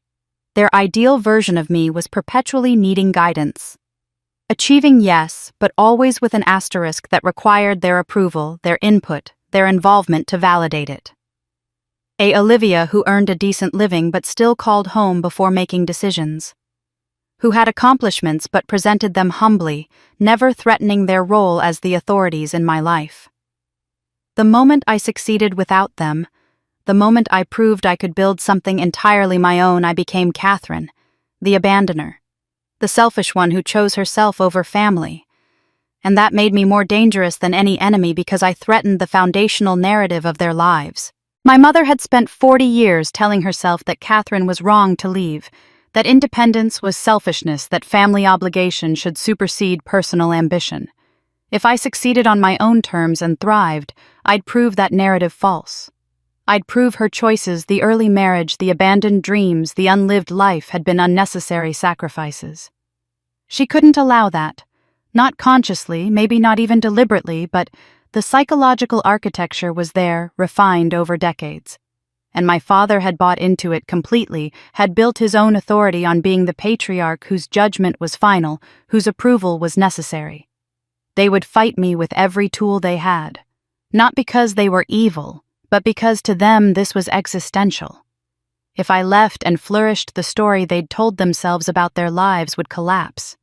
And people will do almost anything to protect their own narratives. I understood something else too. I couldn't win this fight on their terms. They had decades of practice wielding moral authority, mobilizing community pressure, using the language of family duty as a weapon. If I fought them directly, arguing about respect and boundaries and autonomy, I'd be crushed under the weight of social expectations. The good daughter doesn't abandon her family. The grateful child doesn't bite the hand that fed her. Every argument I made would be reframed as evidence of my instability, my selfishness, my Catherine-like betrayal. They controlled the narrative, and as long as they controlled it, they controlled me. I needed to do something they wouldn't expect, something Catherine hadn't done. I needed to stop fighting for their recognition and start fighting for something else entirely. My phone buzzed with another call from my mother's number. I stared at it, a dangerous question forming in my mind. What happens if I remove myself from their story completely? I didn't answer my mother's call. But over the next 3 days, I began to understand the scope of what not answering would cost me. The first sign came from my cousin Jamie in Oregon, the one who'd warned me about the narrative spreading. She called again, her voice tight with discomfort. "Liv, I need to tell you something. Your mom called my mother last night. Talked for over an hour about how worried she is about you." "What did she say?" "That you've been under tremendous stress. That you've made some uncharacteristic decisions lately. That you've become distant and secretive, pulling away from people who love you. She said you're rejecting help from the family, and she's scared you're heading for some kind of breakdown." Jamie paused. She cried. My mom was really affected by it. Every word was technically true. I had been under stress. I had made decisions my family considered uncharacteristic, like refusing to accept their control. I had become distant by leaving their house. And I was rejecting their help that came with strings attached. But the way it was framed created a completely different picture. Not a woman setting boundaries, but a woman in crisis. "She's doing this with everyone, isn't she?" I asked. "Your mom? Yeah. I've heard from 3 other cousins in the last 2 days. She's making the rounds, Liv, and people are listening." Over the next week, the reports kept coming. My mother had been seen at church dabbing at her eyes while talking with the pastor's wife. She'd stopped by the country club where several family friends were members, speaking in hushed, pained tones about her concerns for her daughter's mental health. She'd called neighbors, distant relatives, even my father's business associates who had daughters of their own. The message was always carefully calibrated. Never outright lies, just strategic truths arranged to create maximum impact. She was the suffering mother. I was the troubled daughter who couldn't see I needed help. Maya showed me a Facebook post from one of my mother's church friends that made my stomach turn. "Please keep Margaret Monroe in your prayers. She's going through such a difficult time with her daughter's struggles. What a blessing to see a mother's love persevere even when it's not appreciated." The comments were full of sympathy. "Praying for you, Margaret? Ungrateful children are so painful. You're such a strong woman for handling this with grace." My mother had positioned herself as the victim. And to the community, especially the older women in my parents' social circle who valued family cohesion above almost everything else, her performance was devastatingly convincing. She was living their worst nightmare, the devoted mother whose successful child had turned against her. If I tried to defend myself now, if I explained about the destroyed documents and the interference campaign, I'd sound exactly as unstable as she'd suggested. Paranoid, aggressive, unable to accept that her parents were just concerned. The narrative was set. I'd lost before I'd even realized we were fighting on this battlefield. Then Rachel called. Not my mother, not my father, Rachel, the neutral party. Liv, we need to talk. Her voice was serious but not unkind. This whole situation has gotten completely out of hand. Mom is a wreck, Dad is furious, and you're off living God knows where, and everyone is just miserable. Rachel, just hear me out, okay? I talked to them and we came up with a solution. A real one, not just more fighting. Despite myself, I listened. Come home for a few weeks, just temporarily while you figure things out. You can stay in your old room, have some space, but be around family. We could all do some counseling together, like family therapy, work through this communication breakdown. It sounded so reasonable when she said it like that. Communication breakdown. As if the problem was that we weren't understanding each other, rather than that they'd sabotaged my career. And the job situation, Rachel continued. Mom and Dad said they'd be willing to call Meridian. Explain that there was a big misunderstanding, that everyone was stressed and maybe overreacted. They could clear things up, Liv. They have connections. They could really help. There it was, the carrot. But Rachel's tone became more serious. They need to know you're making good decisions going forward, that you'll include them in major stuff. That's not unreasonable, is it? They're your parents. They should be part of your life. What does that mean exactly? Include them. Just talk to them before making big career moves. Let them be involved in decisions. Make choices collaboratively, like a family. She said it like it was the most natural thing in the world. In exchange, they'll support you completely. Help with the job, stop worrying so much, let things go back to normal. Normal. That word hung in the air between us. The offer was perfect in its construction. Come home, do therapy where I'd be outnumbered 3-1. Let them help with the company by controlling the narrative. Promise to make all future decisions collaboratively, which meant giving them veto power over my life. In exchange, they'd restore family harmony and use their influence to salvage the job opportunity they'd destroyed. It was phrased as compromise, as healing, as the mature way to handle family conflict. Rachel genuinely seemed to believe it was a good solution. But I heard what it really was, complete surrender, disguised as reconciliation. They were offering me an escape route from the crisis they'd created. All I had to do was trade my freedom for peace. I need to think about it. I told Rachel, and ended the call. The email from Meridian Health Partners arrived the next morning. I saw the sender's name and felt my stomach drop before I even opened it. Dear Ms. Monroe, after careful consideration, we have decided to proceed with other candidates for the Senior Strategic Consultant position. We appreciate your interest in Meridian Health Partners and wish you the best in your future endeavors. Sincerely, the Talent Acquisition Team. That was it. No explanation, no feedback, no mention of the interference or the suspended process. Just a professionally impersonal rejection that erased months of interviews, weeks of anticipation, and years of working toward exactly this kind of opportunity. The position wasn't just a job. It was strategic influence, the kind of role that would have established me as a voice in healthcare policy for decades to come. It was financial security, professional credibility, the ability to finally build something that couldn't be taken away. It was proof that I could succeed on my own terms. And it was gone. I sat staring at the email for so long that my laptop screen went dark. When I moved the mouse to wake it up, the rejection was still there, still real, still final. 3 days later, my current employer called. Not an email, a phone call, which I knew immediately meant bad news. "Olivia, could you come in today?" My manager, David, sounded uncomfortable. "We need to have a conversation." The meeting was brief and awkward. David couldn't quite meet my eyes as he explained that the company was restructuring and my position was being eliminated. I'd received 2 weeks of paid leave starting immediately, standard practice, he explained, to make the transition smooth.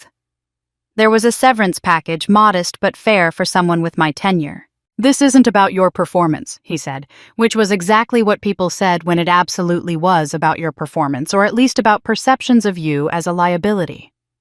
"It's just the direction the company is heading." I asked no questions. I signed the paperwork, collected my few personal items from my desk, and left. Only later, through a former colleague who still worked there, did I learn the truth. Someone in the executive network had heard concerns about my personal stability issues from a family friend of my father's. Nothing concrete, just whispers about family problems, questions about my judgment. The company, already planning minor restructuring, had decided I was the easiest position to eliminate. Why keep someone who might bring drama when you could avoid the risk entirely? My family's campaign had cost me not just the future opportunity, but the job I already had. I started applying to other positions, immediately drawing on years of experience and a resume that should have opened doors. I targeted 7 companies where I had connections or where my qualifications were clearly aligned. 2 responded within days, automated rejections. The other 5 never replied at all. I reached out to a former colleague, someone I'd worked well with, someone I thought would be honest. He agreed to meet for coffee, but he looked uncomfortable the entire time. "Look, Liv, I'm just going to be straight with you. There are questions circulating." "What kind of questions?" "Nothing specific, just concerns. About stability, about family issues affecting work, about judgment. I don't know where it's coming from, but it's out there, and in this industry, once that kind of fog settles around someone's name." He trailed off, not needing to finish. Reputational damage in professional circles spreads like smoke, invisible, pervasive, impossible to contain once it started. My family had ensured that anyone who looked into me would find whispers of instability, even if they couldn't find concrete evidence. My savings account balance dropped week by week. The severance would run out. Maya wouldn't take rent money, but I felt the weight of imposing on her hospitality. Friends stopped calling, uncomfortable being drawn into family drama they didn't understand and didn't want to navigate. 2 weeks became 3, then 4. The 7th rejection email arrived on a Wednesday afternoon in early February. I'd been without steady income for a month, had sent out 14 applications total, and had received exactly 9 responses, all rejections. I sat on Maya's air mattress in her converted office laptop, balanced on my knees, and stared at that latest rejection. The loneliness was crushing. No job, damaged reputation, depleted savings, isolated from family and increasingly isolated from friends who found my situation too complicated to deal with. For 15 years, I'd built my independence carefully, believing that competence and hard work would protect me. I'd been wrong. My family had proven that relationships and narrative control mattered more than merit. They'd destroyed what I'd built, and they'd done it while positioning themselves as the concerned parties. The old pattern, stay small, stay close. Except their control had at least been safe. This independence had cost me everything. My phone sat on the makeshift nightstand, my mother's number still in my recent calls. 1 call. That's all it would take. Apologize. Agree to their terms. Come home, let them fix things with their connections and influence. Maybe salvage something from the wreckage. Maybe stop the bleeding before I lost anything else. My hand reached for the phone. I picked it up, thumb hovering over my mother's contact. Then I stopped. "I need to think about it," I told Rachel, and ended the call. The email from Meridian Health Partners arrived the next morning. I saw the sender's name and felt my stomach drop before I even opened it. "Dear Ms. Monroe, after careful consideration, we have decided to proceed with other candidates for the Senior Strategic Consultant position. We appreciate your interest in Meridian Health Partners and wish you the best in your future endeavors. Sincerely, the Talent Acquisition Team. That was it. No explanation, no feedback, no mention of the interference or the suspended process. Just a professionally impersonal rejection that erased months of interviews, weeks of anticipation, and years of working toward exactly this kind of opportunity.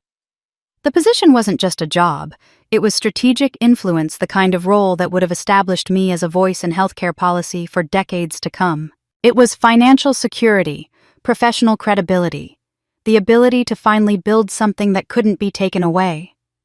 It was proof that I could succeed on my own terms. And it was gone. I sat staring at the email for so long that my laptop screen went dark.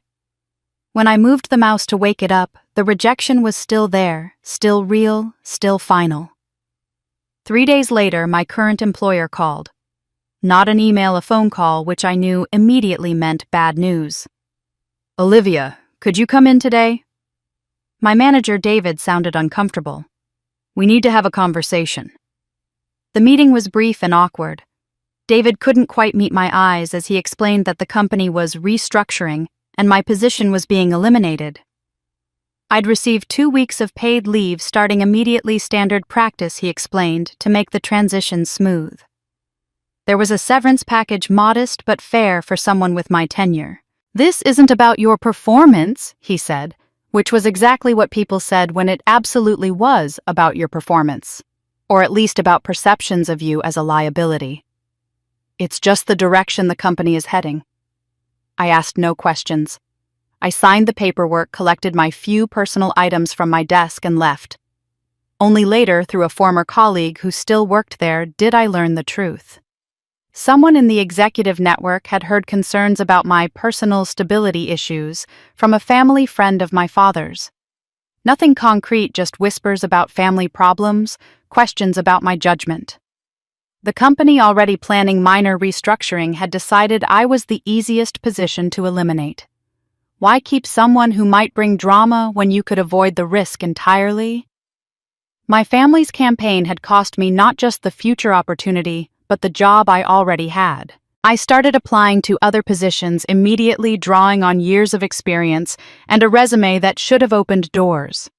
I targeted 7 companies where I had connections, or where my qualifications were clearly aligned. 2 responded within days, automated rejections. The other 5 never replied at all. I reached out to a former colleague, someone I'd worked well with, someone I thought would be honest. He agreed to meet for coffee, but he looked uncomfortable the entire time.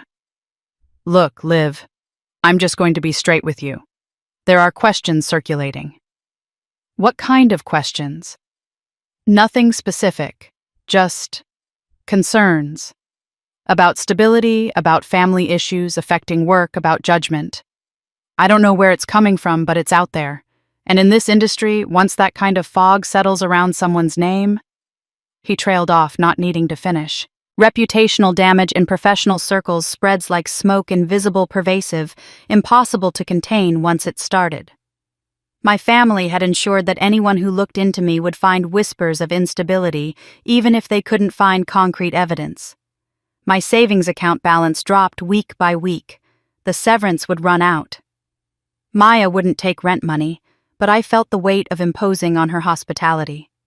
Friends stopped calling uncomfortable being drawn into family drama they didn't understand and didn't want to navigate.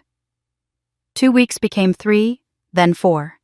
The 7th rejection email arrived on a Wednesday afternoon in early February. I'd been without steady income for a month, had sent out 14 applications total, and had received exactly 9 responses, all rejections. I sat on Maya's air mattress in her converted office laptop balanced on my knees and stared at that latest rejection. The loneliness was crushing. No job, damaged reputation, depleted savings, isolated from family and increasingly isolated from friends who found my situation too complicated to deal with. For 15 years, I'd built my independence carefully believing that competence and hard work would protect me. I'd been wrong. My family had proven that relationships and narrative control mattered more than merit. They'd destroyed what I'd built, and they'd done it while positioning themselves as the concerned parties. The old pattern, stay small, stay close, accept their control, had at least been safe. This independence had cost me everything. My phone sat on the makeshift nightstand, my mother's number still in my recent calls. One call. That's all it would take. Apologize, agree to their terms. Come home, let them fix things with their connections and influence. Maybe salvage something from the wreckage. Maybe stop the bleeding before I lost anything else. My hand reached for the phone. I picked it up, thumb hovering over my mother's contact. Then I stopped. I set the phone down. Something in me refused to make that call, even though every logical part of my brain was screaming that surrender was the only rational choice. Instead, I found myself reaching for a notebook Maya had left on the desk, one of those plain composition books from the drugstore. I opened it to the first page and began to write. At the top, I put, "Every time I backed down." Then I started listing. The scholarship I'd mentioned in my session with Eleanor, the one my mother never mailed. Beside it, I wrote, "Lost full ride to Northwestern. Went to state school instead, $60,000 in student loans." The internship in D.C. I'd been talked out of pursuing. Beside it, "Lost early connections in policy work. Career delayed 2 to 3 years." But those were just the obvious ones. As I kept writing, the list grew longer, reaching back further into my past. Age 14. I'd wanted to try out for the debate team. My mother had said it would take time away from helping Rachel with her homework, that it seemed selfish when Rachel was struggling. I'd dropped it. Beside it now, I wrote, "Lost skill development in argumentation and public speaking. Lost confidence." Age 19. There'd been a guy, Marcus, a pre-med student with kind eyes, who'd asked me out repeatedly. My family had made their disapproval clear. He was from the wrong background, had the wrong career prospects, wasn't suitable. I'd ended things before they started. Beside it, lost chance at first real relationship, lost practice at choosing my own partners. Age 24. I'd been offered a position that required relocating to Seattle.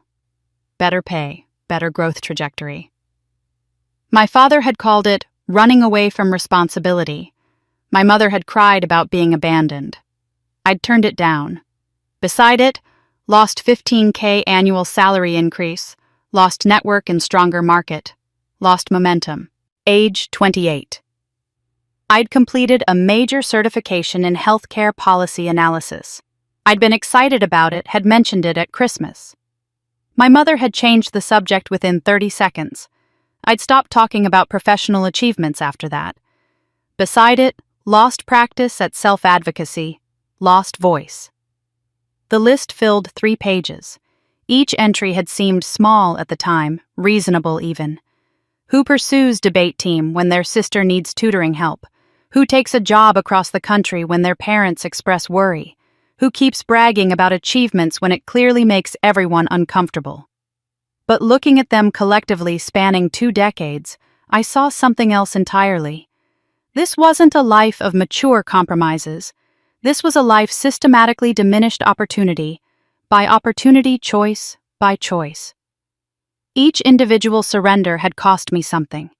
Together, they'd cost me everything. I'd told myself that backing down was noble, that preserving family peace was worth small sacrifices. But silence, I finally understood, wasn't always noble. Sometimes it was just slow suicide. My mind drifted to Catherine. Eleanor had said she'd left, disappeared, removed herself from the family entirely. For weeks, I'd thought of that as cowardice, as taking the easy way out, running away instead of fighting. But sitting here looking at my list of surrenders, I understood Catherine's choice differently. She hadn't run away. She'd refused to play a rigged game. Because that's what this was, a game where the rules changed whenever I got close to winning. Work hard and succeed. You're being selfish and ambitious. Ask for support. You're needy and demanding. Stay quiet and independent. You're secretive and distant. Every path led to the same destination, proof that I needed their guidance, their correction, their control. Catherine had understood something I was only now grasping. You cannot win against people who will always move the goalposts. You cannot earn enough, achieve enough, or prove enough to satisfy someone whose need for control is infinite. The only winning move is to stop playing by their rules entirely. I'd been trying to win on their terms, trying to be successful enough that they'd respect me, competent enough that they'd trust my judgment, independent enough that they'd acknowledge I didn't need their involvement. But their game was designed to make that impossible, because my success without them was the threat, not my success in general. They didn't want me to fail. They wanted me to succeed just enough to be comfortable, but never enough to be free. And no amount of proving myself would change that equation, because the problem wasn't my capabilities, it was their need to remain essential. I couldn't defeat them by being better. I could only defeat them by becoming unreachable. The shift in thinking was subtle, but seismic. For 35 years, my goal had been earning their recognition, their approval, their respect. But those goals had always been impossible because granting them would require acknowledging my independence, which was the exact thing they feared most. I needed a different goal entirely. Not to prove myself to them, but to build a life where their approval became irrelevant. Not to win their war, but to leave the battlefield entirely. Catherine hadn't defeated the family. She'd made them irrelevant to her life. That was the victory I'd been too blind to recognize. I thought about the recordings Jennifer Khalil had mentioned still sitting in Meridian's files. My family's voices explaining my inadequacies, my instability, my unsuitability for professional responsibility. Part of me still wanted to hear them to know exactly what had been said. But another part of me understood that it didn't matter. Whatever they'd said, whatever they'd done, they'd been fighting to keep me in a box. The specifics of their attacks were less important than the pattern they revealed. I opened my laptop and pulled up a blank email. For a long time I stared at the empty screen cursor blinking. Then I began typing. Not to my family, not to Meridian, to someone else entirely. The email was brief, carefully worded, strategic, rather than emotional. I wasn't asking for rescue. I wasn't seeking validation or sympathy. I was initiating the first move in a different kind of game, one where the rules would be mine to set. When I finished, I read it over 3 times, making small adjustments to the tone. Then before I could second-guess myself, I hit send. The response came faster than I expected within 2 hours. Just 3 words, but they were enough. Let's talk. When... The email I'd sent was to Daniel Reeves, a former manager from my first consulting job 7 years ago. I'd stayed in occasional contact with him, the kind of professional relationship maintained through LinkedIn updates and brief messages on career milestones. But there was history there, something deeper than casual networking. When I'd left his company for a better opportunity, I'd given him 3 months' notice instead of the standard 2 weeks. And when my replacement struggled during the transition, I'd stayed on for an additional 3 months without salary to ensure all my projects were properly handed off and the new hire was fully trained. It had cost me financially 3 months of unpaid work while already committed to rent in a new city, but it had been the right thing to do. Daniel had never forgotten it. He'd told me at the time that it was the most professional transition he'd seen in 20 years of management. Now, sitting at Maya's desk in the gray February light, I thought about other moments like that. Not accomplishments I could put on a resume, but relationships I'd built through simple integrity. There was Patricia Chen, a senior analyst I'd worked with 3 years ago. She'd been going through a devastating divorce, barely holding herself together while managing a critical project with impossible deadlines. I'd quietly taken on portions of her workload, never asking for recognition, never mentioning it to management. When the project succeeded, Patricia received the credit she needed to keep her job during a difficult personal time. She'd sent me a handwritten note afterward that I'd kept, "You saved me when I couldn't save myself." And Marcus Williams, founder of a healthcare technology startup I'd consulted for last year. He'd had almost no budget, but his platform had the potential to improve medication adherence for elderly patients. I'd done 2 months of strategy work for a fraction of my usual rate, because the mission mattered more than the money. The startup had since secured funding and was growing. These weren't calculated investments in future networking. They'd simply been the right things to do at the time. But now, with my reputation under coordinated attack, these relationships built on genuine reciprocity might be the only capital I had left. I opened a new document and began drafting messages. 7 people each, someone I'd worked with in ways that went beyond simple professional obligation. But I wasn't going to ask for jobs. That would position me as desperate as someone who needed rescue. Instead, I would ask for what I actually needed: wisdom. The message I crafted was honest but strategic. I explained that I was navigating a difficult situation involving family interference with my career, that my professional reputation had been damaged through no fault of my own, and that I was seeking perspective from people who knew my work firsthand. Then I asked a simple question. Given what you know about my capabilities and character, what would you do in this situation? It took me 3 hours to personalize each message, tailoring the tone to match my relationship with each person. I wasn't seeking pity or explaining in detail. I was treating them as trusted advisors and acknowledging their judgment. I sent all 7 messages before I could second-guess myself.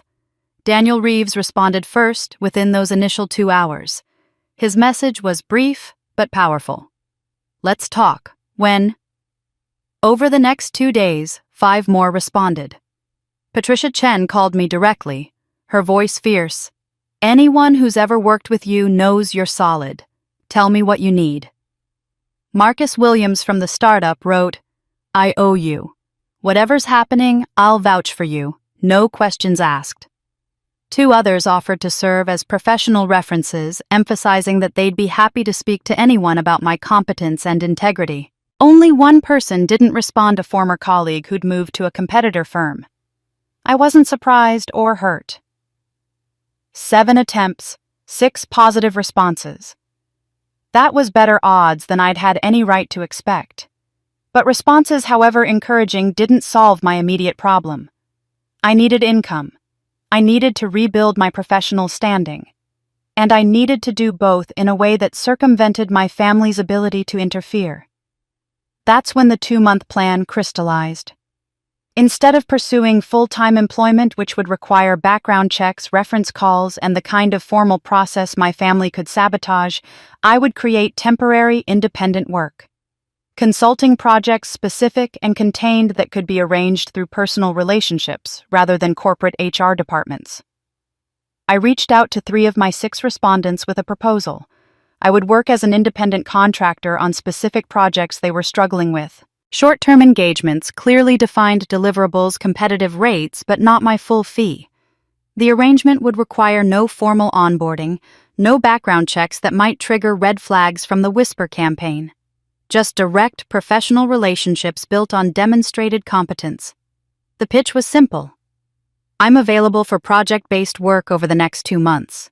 If you have any specific analytical challenges or strategy questions, I'd welcome the opportunity to help. Patricia Chen responded within an hour. Her company was struggling with a Medicare reimbursement analysis that no one on staff had the specialized knowledge to handle. Could I take it on 2 weeks fixed-fee deliverable by the end of the month? I accepted before she finished describing the project. Marcus Williams came back with something different. His startup needed someone to develop their go-to-market strategy for a new feature. 4 weeks of work equity option instead of full cash payment if I was interested. I accepted that too. The 3rd response surprised me. It came from Daniel Reeves, but the message wasn't what I expected. Olivia, I've moved to a different role since we last worked together. I'm actually with a small firm now, not the big company you might remember. But I've been talking to someone about your situation, someone at the company that recently passed on you. This person is a junior analyst, no hiring authority, but they've been following your work for years because of a brief collaboration you did with them early in their career. They want to help, and they think they might have an unusual angle. Can I connect you two? My heart started beating faster. Someone at Meridian, following my work, wanting to help. I wrote back immediately. Yes, please. The response came 6 hours later from an address I didn't recognize. Ms. Monroe. My name is Marcus Chen. I'm only a junior employee at my current company, but I think I might be able to help in an unusual way. Marcus Chen and I spoke on the phone the next morning. His voice was young, nervous, but determined. I need to be honest up front, he said. I'm an analyst in the Strategic Operations Department at Meridian. I've been here less than 2 years. I have zero hiring authority, zero influence with HR, and I'm probably the last person who could help you in any official capacity. Okay, I said slowly, trying to understand where this was going. But I remember working with you 4 years ago when I was still in grad school. You consulted on a project my professor was running healthcare accessibility in rural areas. You spent 3 hours walking me through your methodology, even though I was just a student assistant who had no right to take up your time. You treated my questions like they mattered. The memory surfaced vague but warm. A young graduate student, earnest and brilliant, asking detailed questions about statistical modeling. I've followed your work since then, Marcus continued. Read your publications, tracked your career moves.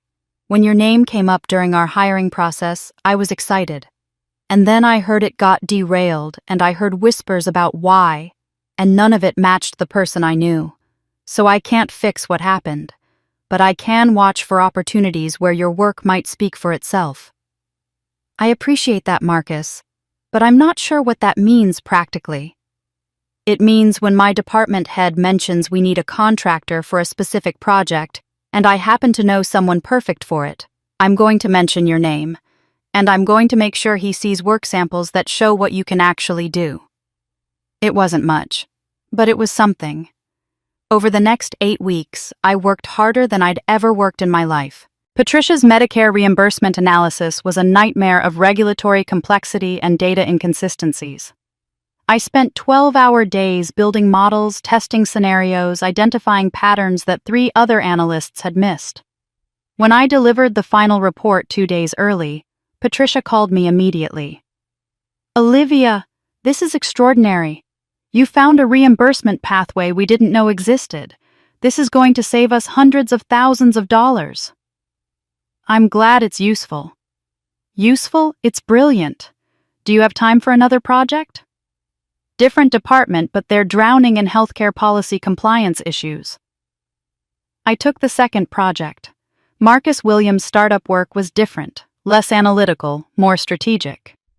I developed their entire go-to-market strategy, including target demographics, pricing models, and partnership opportunities. I worked nights and weekends treating their success as if it were my own. When I presented the final strategy, Marcus looked at the documentation with something close to awe. This is professional-grade work. This is what big consulting firms charge $50,000 for. You're doing important work, I said simply. Patients need what you're building. I'm telling everyone I know about you. Anyone who needs strategic consulting, I'm sending them your way. And he did. Within 2 weeks, I received inquiries from 3 other healthcare startups, all referred by Marcus. The third project, the one Daniel had connected me with, involved analyzing hospital readmission patterns for a regional health network. I found inefficiencies in their discharge protocols that no one had identified before. My recommendations could potentially reduce readmissions by 15%. The client didn't just ask for more work, they introduced me to colleagues at other health networks. Something unexpected started happening. Without my directly addressing the whispered concerns about my stability, positive word of mouth began circulating. People in my industry started asking questions. A former colleague called me. I've been hearing 2 different stories about you. One says you're dealing with personal issues. The other says you're doing the best consulting work in the region. Those things don't usually go together. Which one are you believing? I asked. I'm looking at the work. The work doesn't lie. That conversation happened 3 more times with 3 different people over the following weeks. Each time, someone who'd heard vague concerns decided to judge me based on demonstrated results instead of whispered rumors. The negative fog was dissipating not because I'd defended myself, but because I'd replaced it with something undeniable excellent work consistently delivered across multiple clients who were now actively recommending me. 6 weeks into my 2-month plan, Marcus Chen sent me an email with a subject line that made my heart stop: potential opportunity.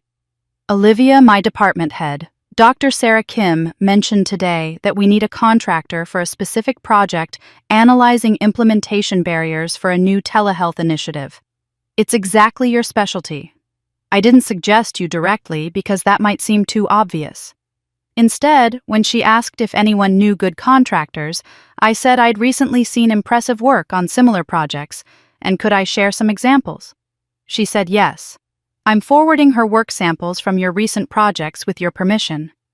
If she reaches out, it's because she's interested in your work, not because I pushed your name. Is that okay? I wrote back immediately, yes, thank you. 48 hours later, I received an email from an address I didn't recognize, skim@meridianhealth.com. Ms. Monroe, I'm Dr. Sarah Kim, Director of Strategic Operations at Meridian Health Partners. A colleague shared examples of your recent consulting work, and I'm impressed by the quality and depth of analysis. We have a project that might benefit from your expertise analyzing barriers to telehealth adoption in underserved communities. This would be a contract engagement approximately 6 weeks with the possibility of extension if results warrant. Would you be interested in discussing this further? My hands were shaking as I read it. Then I reached the final paragraph. I should mention that I've heard your name before in different contexts. I prefer to judge people by their work. If you're available and interested, I'd like to schedule a call to discuss project parameters and expectations. The door hadn't reopened, but a window had cracked open and someone was looking at my work instead of my family's narrative. I accepted Dr. Kim's project. We had a productive initial call where she outlined the scope, and I felt the first genuine hope I'd experienced in months. It wasn't the original position I'd lost, but it was real work at Meridian, a chance to prove myself through results. I should have known that any visible success would trigger a response. The warning came from Jamie, my cousin in Oregon, 3 days after I'd started the Meridian contract. Liv, I need to tell you something. Your mom called my mom again last night, but this time the tone was different. Different how? Less worried, more. I don't know, strategic. She was asking if anyone had heard from you, if anyone knew what you were doing for work. My mom mentioned she'd heard through someone that you were doing consulting work. Your mom got very quiet, then said she was glad you were finally getting back on your feet. But it didn't sound glad. It sounded like something else. I felt a chill run down my spine. They were monitoring me, tracking my movements through the extended family network, and they'd discovered I wasn't broken the way they'd assumed I'd be. 2 days later, Rachel called. Her voice was bright, artificially cheerful. Liv, I'm so glad I caught you. Listen, Mom and Dad are planning something really special for their 35th wedding anniversary next month. They're doing a big celebration, inviting everyone, and they really want you to be there. Rachel. Before you say no, just hear me out. This isn't about the stuff that happened at Christmas. This is about family. It's a milestone, and it would mean a lot to them if you came. It would show everyone that we're all okay. You know, that families can work through difficulties. There it was, the framing. This wasn't just a party. This was a public performance of reconciliation. Who's everyone? I asked.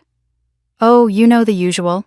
Aunts, uncles, cousins, neighbors, some of Dad's business friends, some people from church.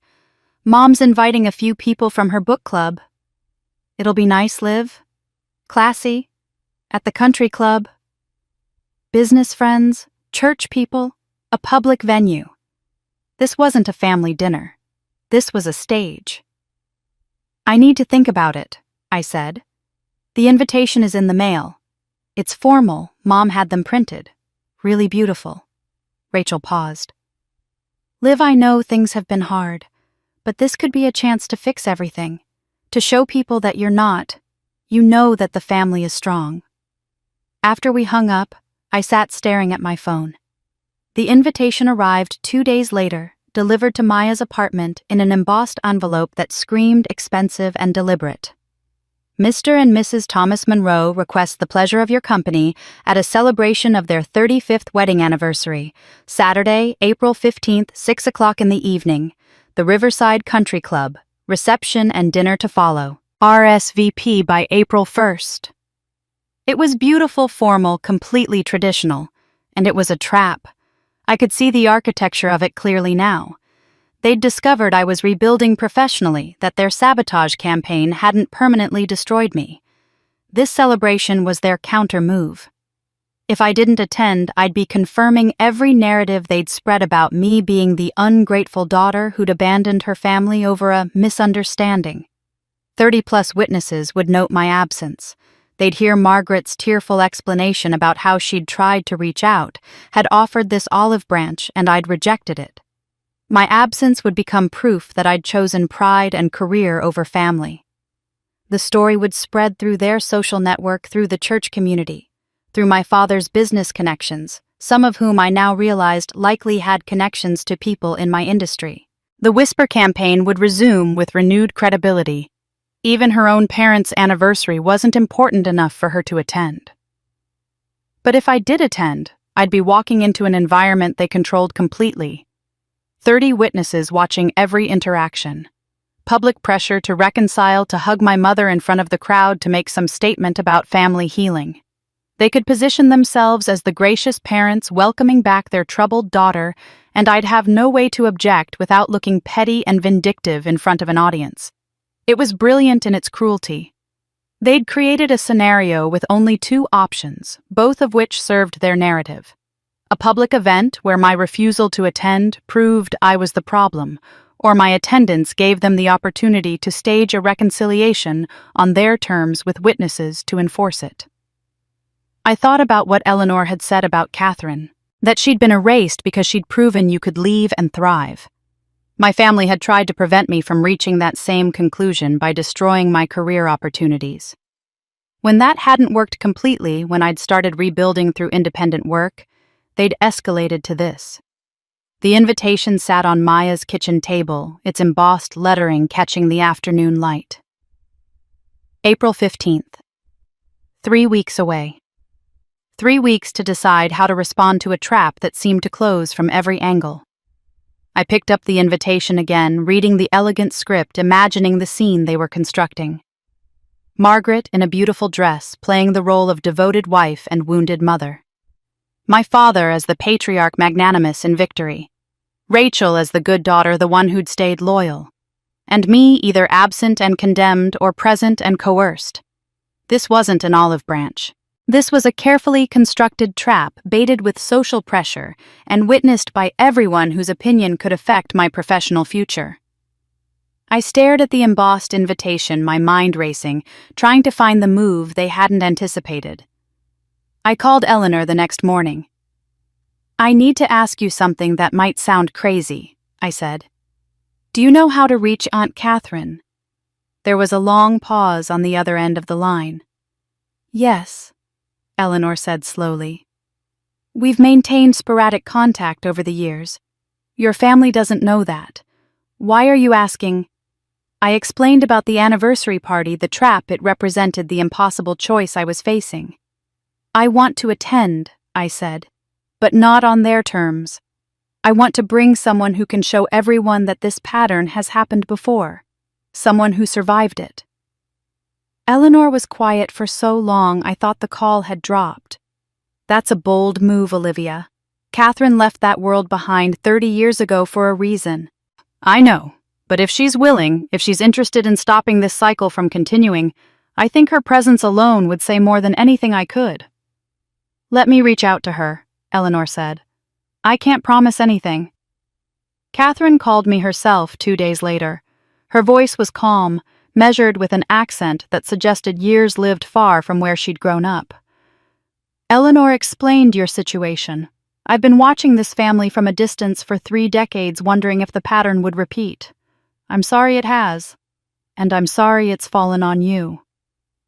"Would you consider coming to the party?" I asked. Not to confront anyone, just to exist. to be visible. "I swore I'd never go back," Catherine said. "But then I also hoped no one else would have to fight the battle I fought. If my presence can help you, if it can show the younger generation what independence actually looks like instead of the cautionary tale they've been taught, yes, I'll come." The Riverside Country Club was exactly as I'd expected: elegant, traditional, expensive. When I arrived at 6:15, fashionably late, but not dramatically so, the party was in full swing. Tasteful floral arrangements adorned every table. A string quartet played in the corner. Waiters circulated with champagne and hors d'oeuvres. My parents stood near the entrance, greeting guests like royalty receiving subjects. My mother wore a pale blue dress that probably cost more than my monthly rent. My father was in a tailored suit, the picture of distinguished success. Their faces registered shock when I walked in, but they recovered quickly. My mother's surprise melted into a smile that didn't reach her eyes. "Olivia, you came—" She moved as if to embrace me, already playing to the watching crowd.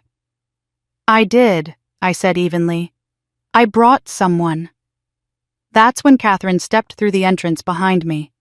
The room didn't just quiet, it stopped. Conversations died mid-sentence. The string quartet played on, oblivious, creating a surreal soundtrack to the frozen tableau. Catherine was 70 now, but she'd aged into elegance rather than bitterness. Silver hair cut in a sophisticated style, a simple black dress, confident posture. She looked successful, content, at peace. Nothing like the cautionary tale my family had painted of women who chose independence. My mother's face drained of all color. "Catherine," she whispered. "Hello, Margaret." Catherine's voice was neutral, neither warm nor hostile. "It's been a long time." The older relatives were staring like they'd seen a ghost. Some of the younger generation looked confused, asking each other in whispers who this woman was. My father had gone very still, his politician's smile frozen in place. An elderly aunt, my mother's aunt, technically Catherine, and Margaret's aunt, approached slowly. "Catherine, is it really you?" "Where have you been?" "Living my life," Catherine said simply. "Building a career, teaching architecture at a university in California, designing buildings, growing older, hopefully wiser." "But why did you disappear?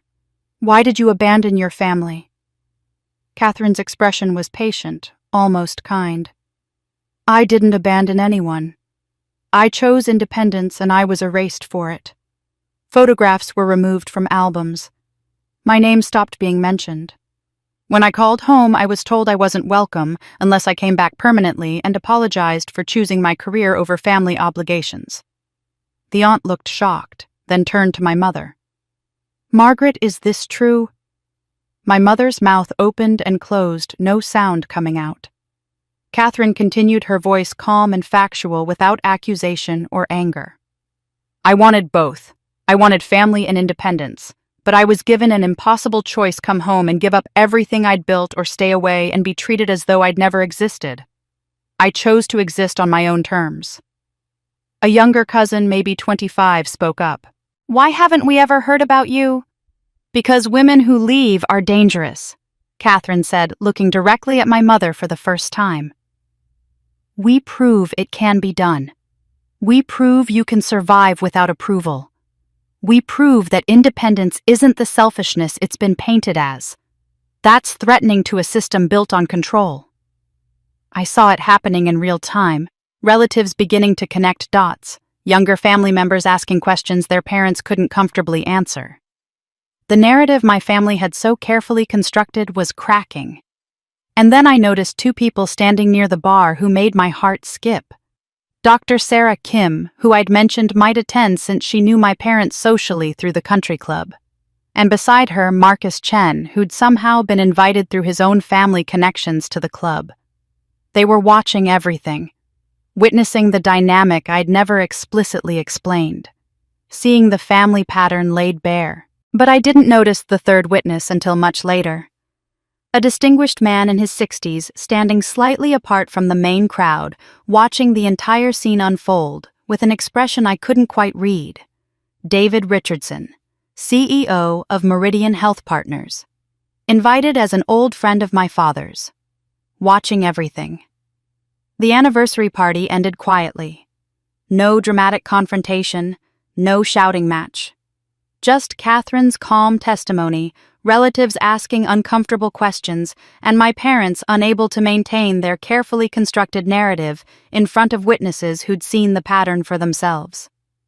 I left with Catherine, and we had coffee at a diner far from the country club. She told me about her life in California, her career, the decades of peace she'd built by refusing to engage with a system designed to diminish her. When we parted, she hugged me the first time I'd ever been embraced by my aunt and said, "You're stronger than I was at your age. You'll be fine." 3 days later, an email arrived that made my breath stop. The sender was David Richardson, and the subject line read simply, "A conversation." Ms. Monroe, I attended your parents' anniversary celebration this past Saturday as a social obligation. Your father and I have known each other through business circles for many years. What I witnessed there prompted me to review your application file with fresh perspective. I'd like to discuss a potential opportunity with you. Would you be available for a meeting this week? David Richardson, CEO, Meridian Health Partners. I read it 4 times, certain I was misunderstanding something. The CEO. The same company that had rejected me months ago based on my family's interference campaign. He'd been there. He'd seen everything. I wrote back within the hour, and we scheduled a meeting for the following Tuesday. Richardson's office was on the top floor of Meridian's headquarters, floor-to-ceiling windows overlooking the city. He stood when I entered, shaking my hand with the firm grip of someone who'd spent decades making difficult decisions. "Thank you for coming," he said, gesturing to a chair. "I'm going to be direct with you because I think you deserve directness after what happened." I sat, my heart pounding, saying nothing. "I knew your father socially. Note the past tense." He leaned back in his chair. "I attended that anniversary party expecting the usual country club event. What I witnessed instead was a masterclass in family dysfunction and one woman's remarkable composure under pressure." He paused, studying me. "I went back and reviewed your entire file the next morning. I spoke with Dr. Kim, who's been singing your praises since you started the contract work. I reviewed the recordings of the phone calls our HR department received months ago, calls from your family members expressing concerns about your stability. Then I compared those calls to the scene I witnessed Saturday night, where you stood quietly while your aunt explained a multi-generational pattern of control disguised as care." My throat was tight. I managed to ask, "And what conclusion did you reach?" "That we made a mistake. We allowed outside interference to influence a hiring decision, and we lost a qualified candidate as a result." He opened a folder on his desk. "However, I can't simply reverse the original rejection. There are legal complications with rescinding a formal rejection and then hiring for the same position. It would open us up to questions from other rejected candidates about what changed." My heart sank. Of course. Legal complications. The door was closed after all. "So instead," Richardson continued, "I'm offering you a different position. It's newly created, which means no one was rejected from it. Senior Strategic Consultant reporting directly to the Strategic Operations Division. It's actually a higher level than the position you originally applied for, with more strategic influence and higher compensation." I stared at him, unable to process what I was hearing. "The role requires someone who can navigate complex stakeholder dynamics, maintain professional composure under pressure, and deliver results despite interference." He almost smiled. "Based on what I observed Saturday, you standing there while your family's control patterns were exposed in front of 30 witnesses, never losing your dignity, I'd say you're qualified." I don't know what to say. Say yes or no. If yes, HR will send you the formal offer details. If no, I'll understand, though. I hope you'll consider it." He paused.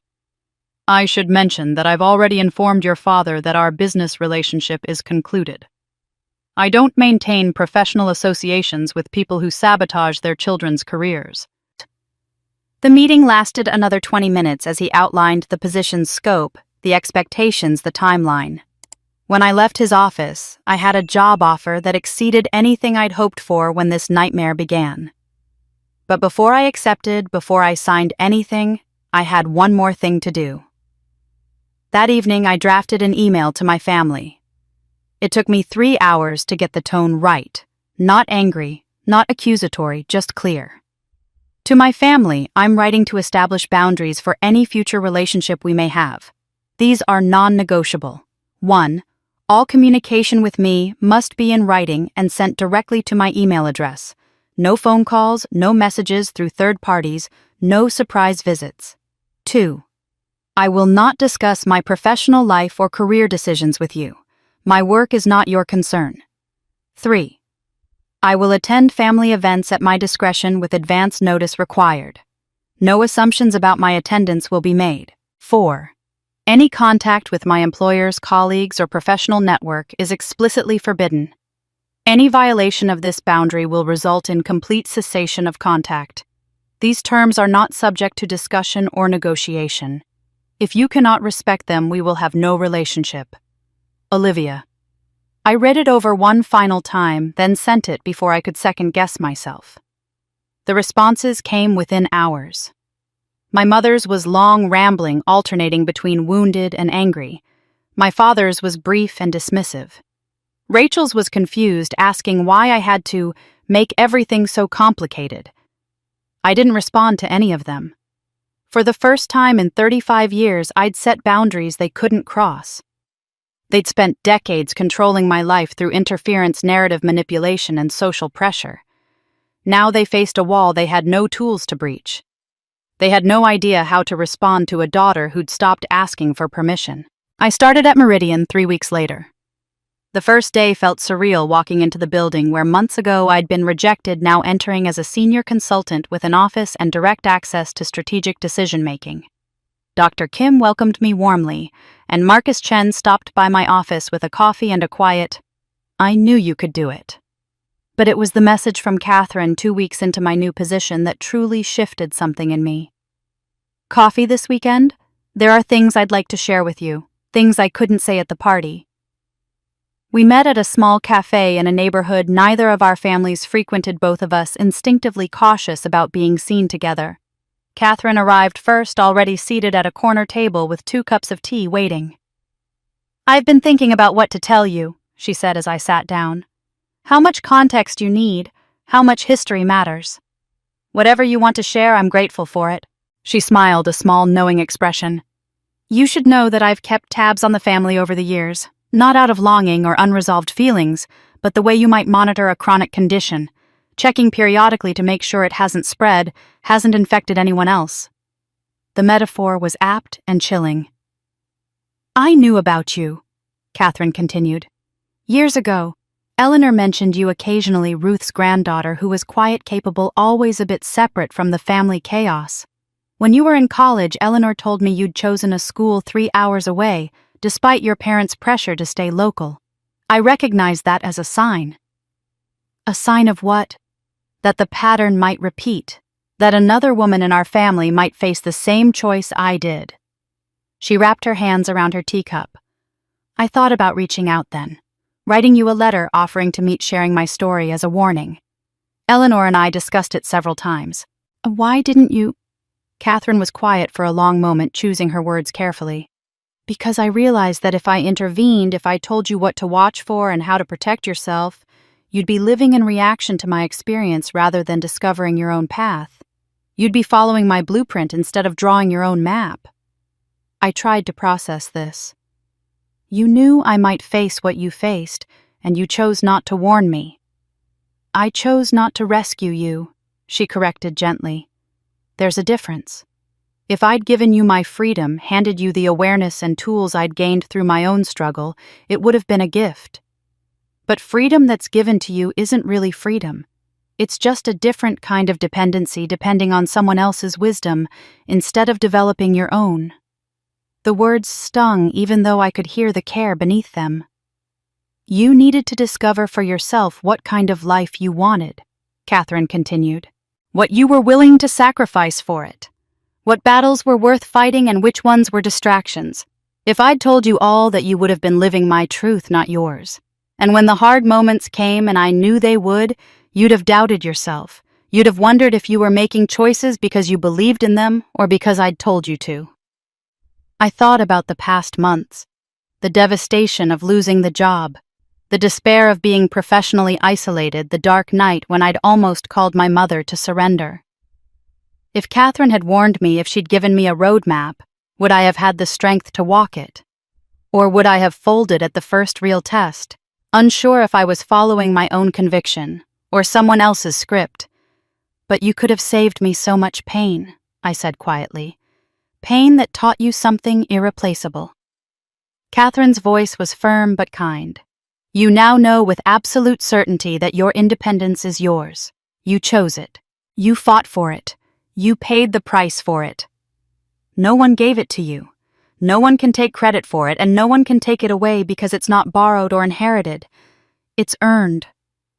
I felt tears prickling at my eyes, though I wasn't sure if they were from grief or recognition or relief. When I left 30 years ago, Catherine said, I spent years wondering if I'd made the right choice. Wondering if I was selfish, if I should have stayed, if my independence was worth the cost of losing my family. Those doubts haunted me for a decade because I'd never fully tested whether I could survive without their approval. I'd left, but I'd left with uncertainty. She leaned forward slightly.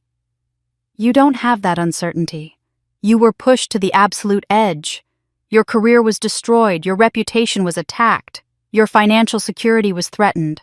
You lost everything and still chose freedom. That's not a decision you'll ever doubt. That's bedrock. The truth of it settled over me. She was right. I would never wonder if I could have tried harder to make it work with my family, because I'd watched them systematically sabotage me, and I'd still chosen my own path. I would never question whether I was strong enough to stand alone, because I'd been forced to prove it in the hardest possible way. Your grandmother understood this, Catherine said, shifting the conversation in a direction I hadn't expected. Ruth.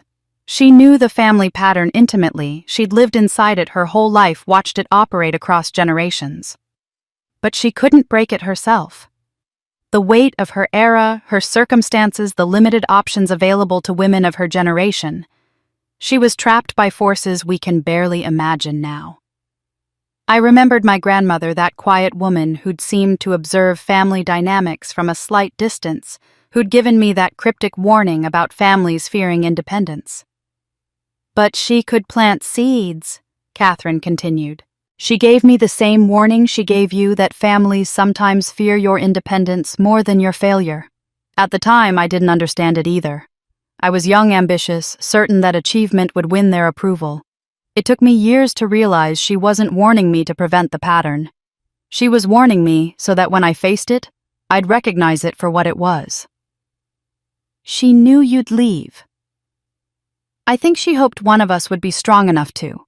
She planted the seed in my mind, and when the moment came, I remembered her words. They gave me permission to trust what I was seeing, to believe that my perception of the family dynamics was accurate, even when everyone told me I was imagining things. Catherine paused, her expression growing more intense. And then she planted the same seed in you. You and I, Olivia, were the ones who finally grew strong enough to break the cycle. We're the ones who heard her warning and understood it and acted on it. But we didn't do it just for ourselves. What do you mean? Think about the daughters who come after us. The granddaughters, the great-granddaughters. They won't have to fight this battle the same way because we fought it first. We've proven it can be done. We've shown that women can leave and thrive, can set boundaries and survive, can choose independence and build meaningful lives. We've broken the pattern. The weight of that realization was enormous. This wasn't just about me escaping a toxic family dynamic. It was about interrupting a multi-generational cycle of control. The daughters who came after me, my cousin's daughters, Rachel's children. If she had any, the girls being born into this family right now, they would grow up seeing a different possibility. They'd know about Aunt Catherine, who left and succeeded. They'd know about Olivia, who stood her ground and thrived. Freedom isn't just about escaping, Catherine said softly. It's about ensuring others don't face the same trap. It's about being the generation that says this pattern ends here. I wiped at my eyes, not bothering to hide the tears anymore. Catherine reached into her bag and pulled out an envelope. It was old, yellowed slightly at the edges with my grandmother's handwriting on the front. Just one word, whichever. "Your grandmother gave this to me before she died," Catherine said, sliding it across the table. "She said it was for whichever granddaughter finally broke free. She died before she knew if that would be you or someone else, but she believed someone eventually would. She asked me to give it to whoever earned it." I stared at the envelope, afraid to touch it. "She meant for me to open it when I broke free," Catherine continued, "but I never did.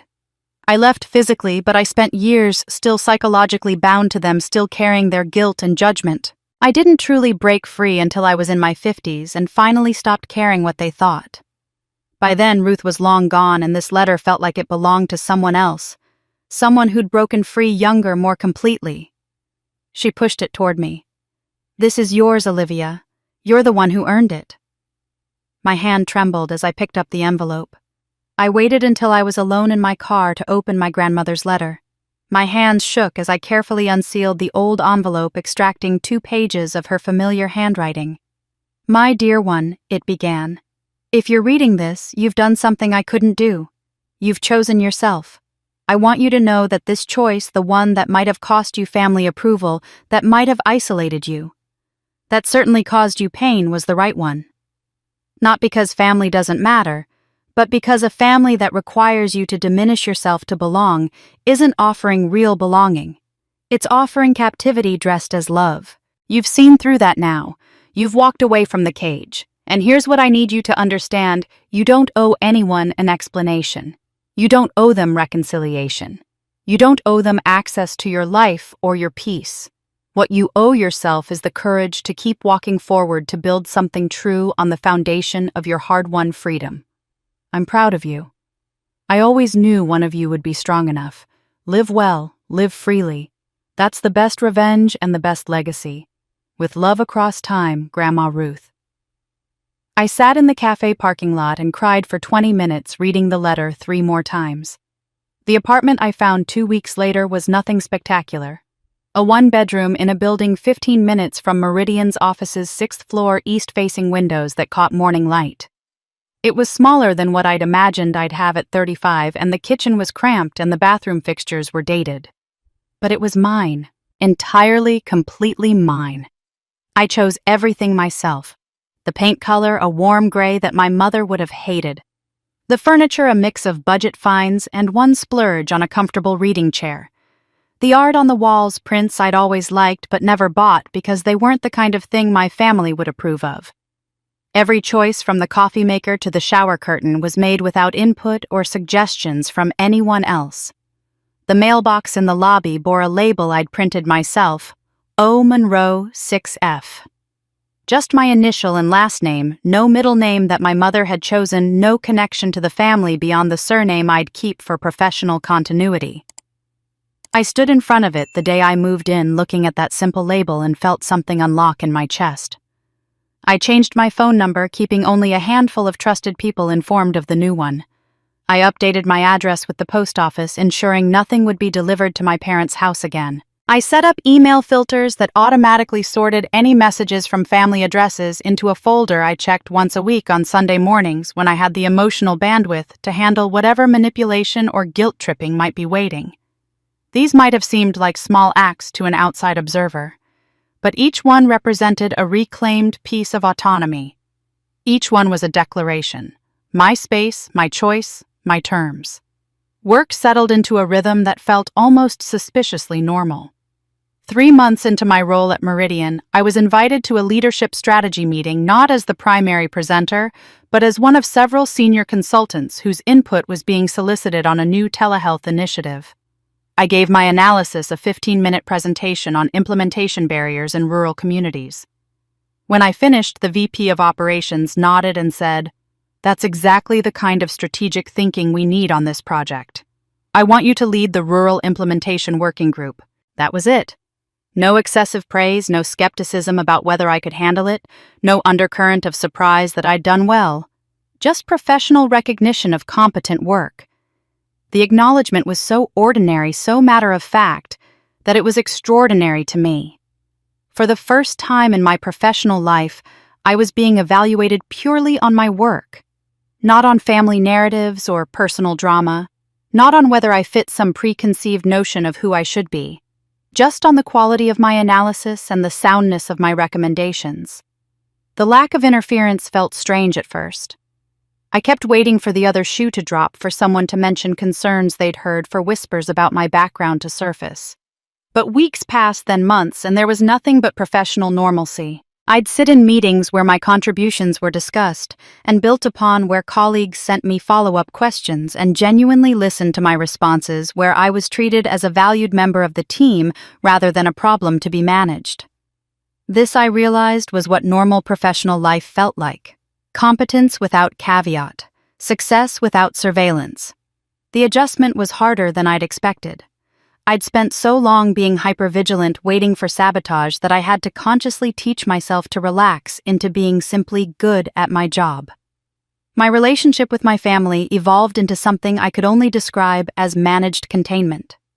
I maintained minimal contact, all carefully boundaried, all on my terms. When my mother sent emotional emails, and she sent many in those first months, I responded only to factual questions. "What time is Christmas dinner?" I would answer. "Why won't you talk to me about what happened?" I would ignore. The first time I attended a family event after setting my boundaries was Christmas, 8 months after the anniversary party. I'd sent a brief email 2 weeks prior. "I'll attend Christmas Day from 2 to 4 p.m.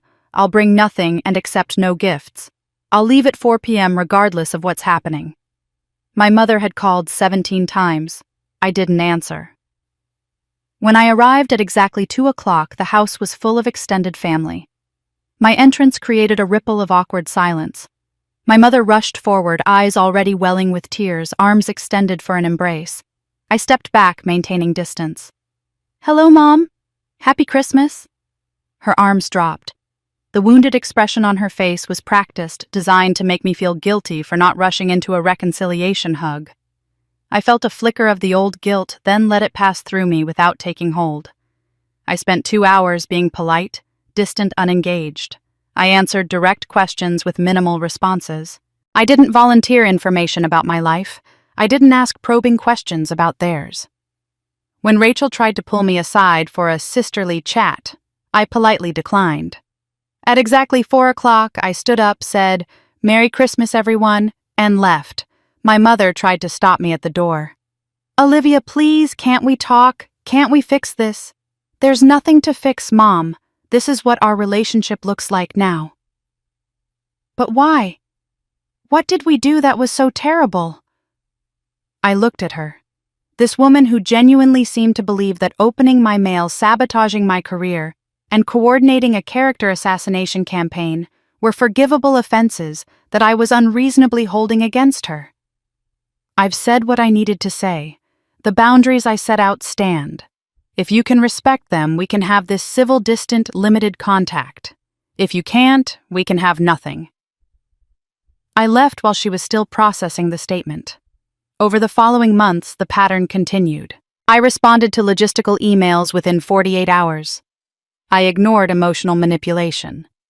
I attended Christmas the following year for exactly 2 hours again. My family remained baffled by my consistency, by my refusal to be drawn into drama or provoked into reactions.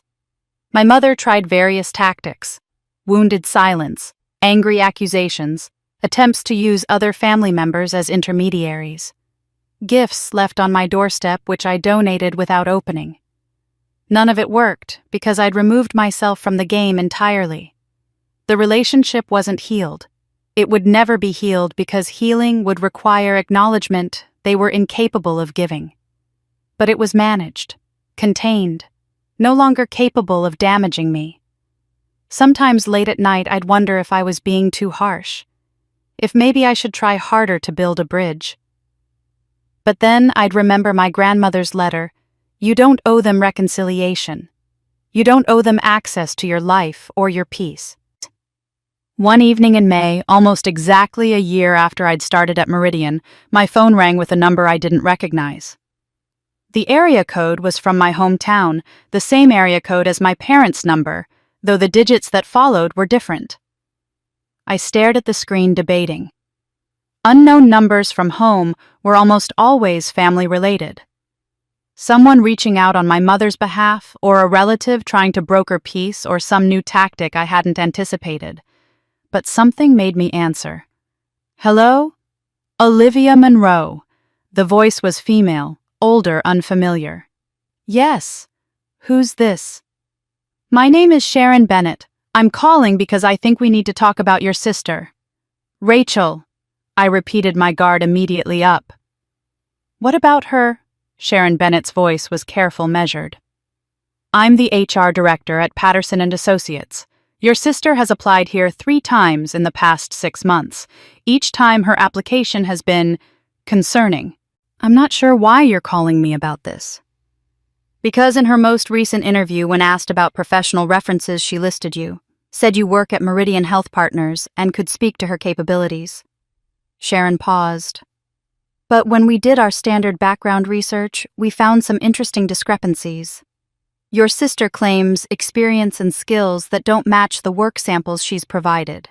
And when I mentioned your name to a colleague who knows David Richardson, I learned there's quite a story about your family." I closed my eyes. Even now, even a year later, my family was creating ripples in my professional world.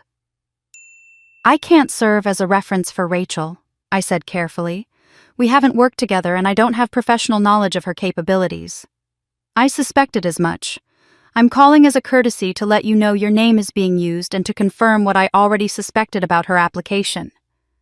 Sharon's voice softened slightly. "I also wanted to say that what happened to you, what your family did, was documented in our industry. You should know that people are aware, and most of us are rooting for you." After we hung up, I sat holding the phone, processing what Sharon had revealed. Rachel was struggling. Badly.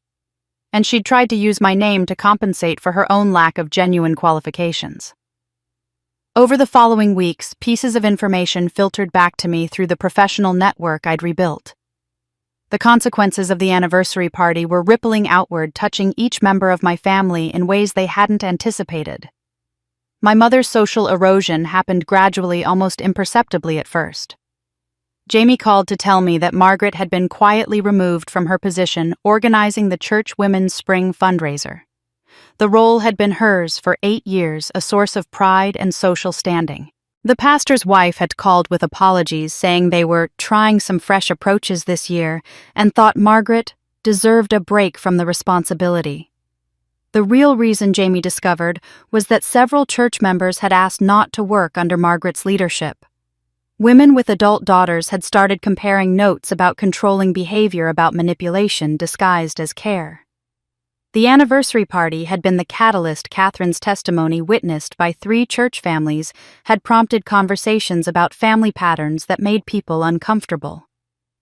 "She's not being shunned exactly," Jamie explained. "But she's being kept at arm's length. People are polite but distant. The invitations have dried up. The phone calls have stopped coming." I felt a complicated mix of emotions. Satisfaction, yes, these were natural consequences of her actions. But also a strange, distant sadness for the woman who'd built her entire identity on community standing and was now watching it crumble. When my mother called my office line, somehow she'd found the number I almost didn't answer. But curiosity won out. "Olivia." Her voice was strained, lacking its usual performative quality. "I need your help."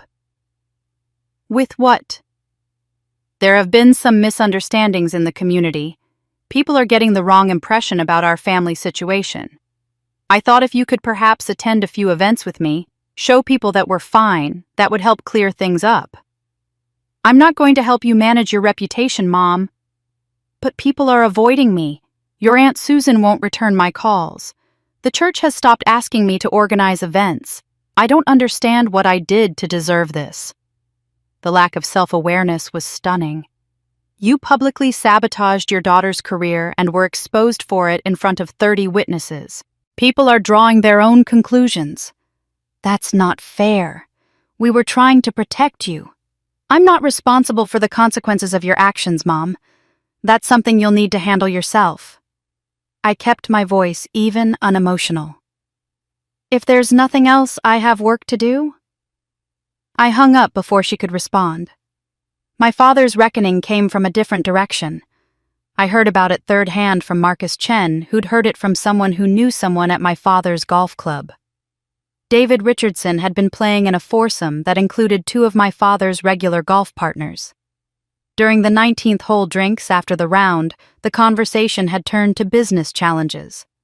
Richardson had mentioned seemingly casually that one of his best new strategic consultants was someone whose family had tried quite aggressively to sabotage her career. He hadn't named me. He hadn't needed to. One of the men in the group had gone very quiet, then excused himself. Within a week, my father found himself subtly excluded from certain networking opportunities. An invitation to a business dinner was rescinded with vague apologies about limited space. A golf foursome that usually included him was suddenly full every weekend. The social circle my father had cultivated for decades, men who valued discretion, propriety, and appropriate boundaries, was quietly distancing itself from someone who'd crossed a line. Interfering in an adult child's career using business connections to spread damaging rumors was the kind of behavior that reflected poorly on judgment and character. Finally, a colleague my father had known for 20 years asked him directly over lunch, "Tom, what really happened with your daughter, because I've been hearing things and they don't match what you told me months ago?" My father apparently had no answer that didn't make him look worse. He couldn't claim he'd been protecting me without explaining why I'd needed protection. He couldn't justify the interference without revealing the control it represented. He'd built a reputation as a successful businessman with sound judgment, and now that reputation was eroding because people were reconsidering what kind of judgment sabotages their own child. But it was Rachel's situation that surprised me most. 3 months after Sharon Bennett's call, my sister reached out directly. Not through our parents, not through another family member. She called my personal number, which meant she'd gotten it from someone. "Liv," her voice was smaller than I'd ever heard it. "I need to ask you something." I waited. I've been applying for jobs, senior positions, the kind I should qualify for with my experience. But I keep getting rejected. 5 companies in 3 months. And I don't understand why. "Have you asked for feedback?" One place told me my work samples weren't at the level they expected for a senior role. Another said my analysis lacked depth. I've never had trouble getting jobs before. Because before, our parents had smoothed the way. Family connections called in favors, introductions to decision-makers. Rachel had never had to compete on pure merit, because merit had never been required. "I was wondering," she continued, her voice hesitant in a way I'd never heard from my confident younger sister, "if maybe you could help. Put in a good word at Meridian, or introduce me to someone who's hiring, or—" "Rachel." I kept my voice gentle. "I can't do that." "Why not? We're sisters. I'd do it for you if—" "Would you?" I interrupted. "Because when I was struggling, when Mom and Dad were sabotaging my career, you told me I was being dramatic. You suggested it probably wasn't important anyway. You never once offered to help or even to believe me." Silence on the other end. "I'm not saying this to be cruel," I continued. "I'm saying it because you need to hear it. You've never had to build anything yourself because there was always someone to build it for you. Now you're discovering what it's like when success requires actual competence rather than family connections. So you're just going to let me fail?" Her voice was wounded, angry. "I'm going to let you figure it out, the way I always had to, the way everyone should have to." I paused. "Rachel, I believe you're capable of building your own career. You're smart, you're personable, you have potential, but you've never developed it because you've never needed to. This is your chance. I don't need a lecture. I need help. No, you need to learn how to help yourself. And until you do that, any help I gave you would just be another shortcut that prevents you from developing real skills." She hung up on me. I wasn't surprised, but I meant what I'd said. It wasn't cruelty. It was the first completely honest thing I'd said to my sister in years. No rescue was coming. She was on her own now. And maybe if she was willing to actually work for it, she'd discover capabilities she didn't know she had. The year turned. Spring became summer. I celebrated my first work anniversary at Meridian with a quiet dinner alone, raising a glass to myself in my own apartment, surrounded by choices I'd made without anyone's permission. The envelope arrived on a Tuesday afternoon, delivered to my office by the internal mail system. It was personal, not business, handwritten address, return address from my hometown. My mother's handwriting. I stared at it for a long time before opening it, wondering what new tactic this represented, what manipulation waited inside. The letter was 4 pages handwritten in my mother's careful, controlled script. I recognized the stationery, expensive, cream-colored, the kind she used for important correspondence. I opened it at my desk, then closed my office door before reading. Dear Olivia, I've started this letter a dozen times and thrown away each attempt. I don't know how to say what needs to be said or if saying it will make any difference. But I need to try. I've been thinking about Catherine, about watching her leave when I was 18 and feeling like she took something from me, not just her presence, but proof that escape was possible. I spent 40 years hating her for choosing herself over family, and I never examined why that choice felt like such a betrayal. Your Aunt Eleanor says Catherine is happy, successful, at peace. I don't know how to reconcile that with everything I believed about what happens to women who leave. When I look at you now, I see her. I've always seen her. And maybe I reacted to old pain rather than present reality. Maybe I saw you becoming someone who didn't need me, and it terrified me in ways I didn't understand. I'm not asking for forgiveness. I'm not sure I deserve it. But I wanted you to know that I'm trying to understand what happened. I don't know if we can fix this. But I wanted you to know I'm trying. Mom. It wasn't a full apology. She didn't acknowledge the campaign of sabotage, the systematic destruction of my career opportunities, the coordination with my father and Rachel to undermine me at every turn. She didn't take complete responsibility or recognize the full extent of the damage. But it was something. Partial truth. Partial acknowledgement. The first time in my entire life that my mother had admitted her own wounds might have shaped how she treated me. I set the letter aside and let it sit for a week. Then I drafted a response, writing and rewriting until I found words that were honest without being cruel. Mom, I received your letter. Thank you for sharing what you did. I understand that you saw Catherine in me and that caused you pain. But understanding why you did what you did doesn't erase what happened. I'm not ready to forgive, and I don't know if I ever will be. What I can offer is this: we can see each other once a year on neutral ground for a meal, with clear boundaries. No discussion of my career or personal life, no unsolicited advice, no attempts to be involved in my decisions. If you can respect those boundaries consistently, maybe in time something different can grow between us. But it will never be what it was. The old relationship was built on your need for control. Anything new would have to be built on mutual respect. I need you to understand that this is what I'm offering. Not reconciliation, not the relationship you want, but contact with limits. If that's not enough for you, I understand. Olivia. My mother's response came 2 days later, brief and to the point. I understand. I'll try.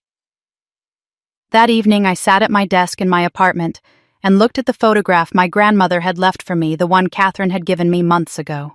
Ruth as a young woman standing in front of a university she'd been accepted to but forbidden to attend.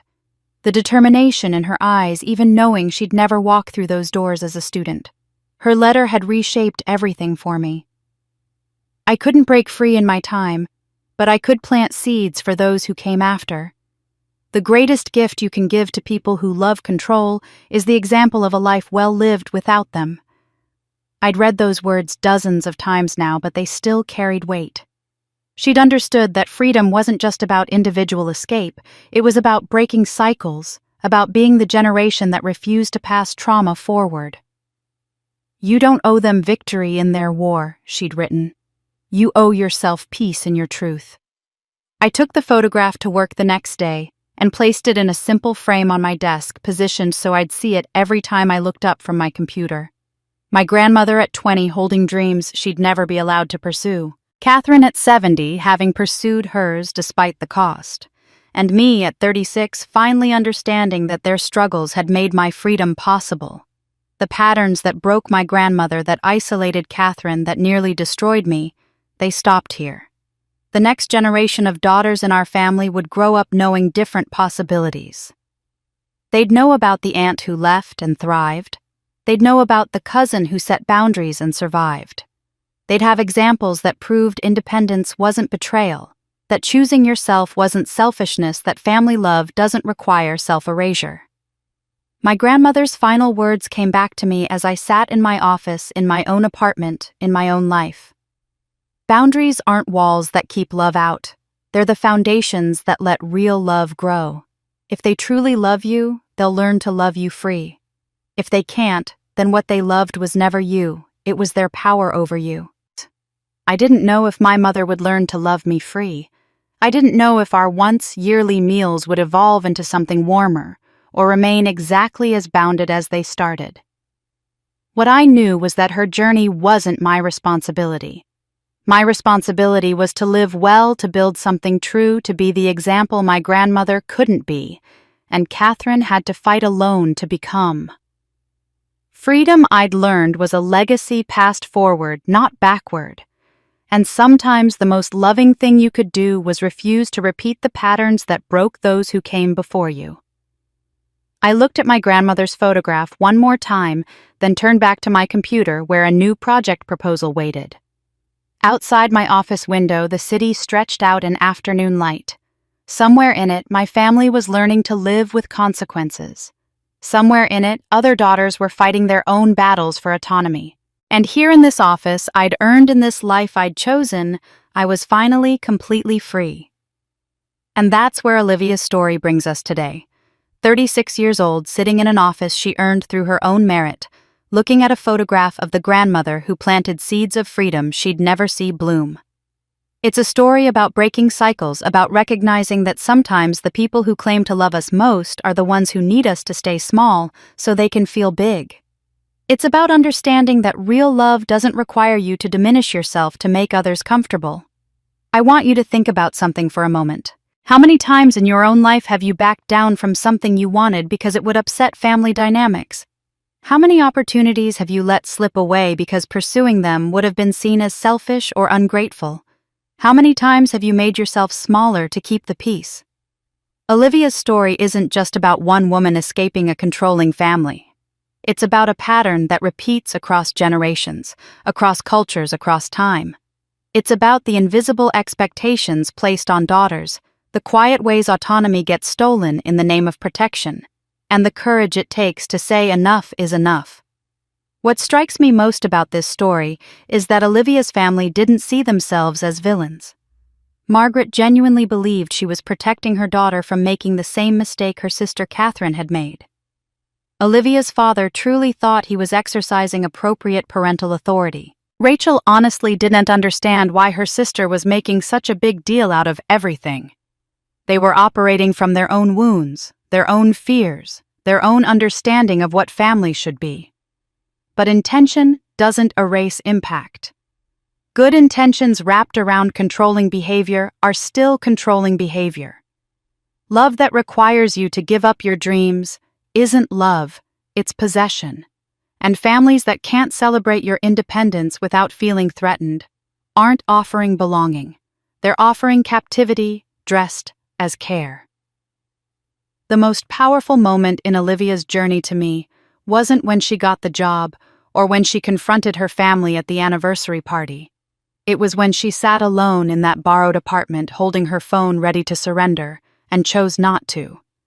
That moment when she decided that her freedom was worth fighting for, even if it cost her everything. Because it did cost her everything, at least temporarily. Her job, her reputation, her financial security, her family relationships. And she chose freedom anyway. That's the kind of courage most of us never have to test. Most of us never face a choice that stark. But many of us face smaller versions of it every day. The choice to speak up or stay quiet. The choice to pursue our own path or follow someone else's plan for us. The choice to set boundaries or let them be trampled. Olivia's grandmother wrote something profound in that letter. Boundaries aren't walls that keep love out. They're foundations that let real love grow. If someone truly loves you, they'll learn to love you free. If they can't, then what they loved was never you, it was their power over you. I think about the women watching this video right now. Some of you are in your 50s, 60s, 70s looking back at your own lives and recognizing patterns you wish you'd seen earlier. Some of you are mothers or grandmothers wondering if you've made similar mistakes with your own daughters.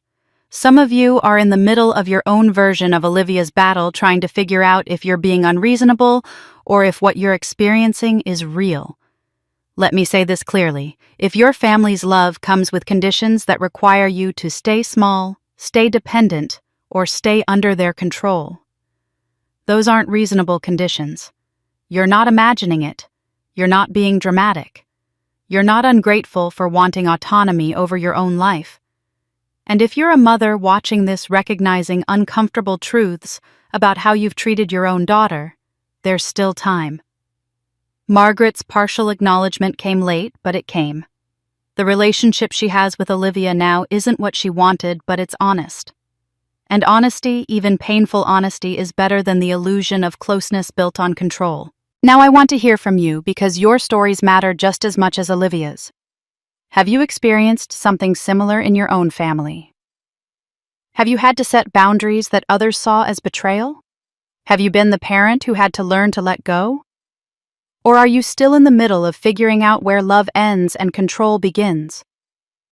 Leave your thoughts in the comments below. This community thrives on shared experiences and mutual support. Your story might be exactly what someone else needs to hear today. And please be kind to each other in the comments. We're all carrying our own wounds, our own histories, our own versions of these struggles. If this story resonated with you, if it made you think about your own life in new ways, I'd be so grateful if you'd subscribe to the channel. We share stories like this every week. Stories about real people facing real challenges. Stories that remind us we're not alone in our struggles. Hit that subscribe button and turn on notifications so you never miss a new story. And if you found value in Olivia's journey, share this video with someone who might need to hear it. Maybe it's a daughter who's struggling with family expectations. Maybe it's a friend who's trying to set boundaries. Maybe it's someone who just needs to know that choosing yourself isn't selfish. It's survival. Before we close, I want to leave you with the same words Olivia's grandmother left for her. You don't owe anyone victory in their war. You owe yourself peace in your truth. Boundaries aren't walls, they're foundations.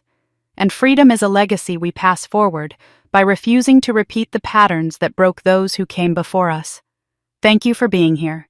Thank you for listening. Thank you for being part of this community where difficult stories can be told and heard with compassion.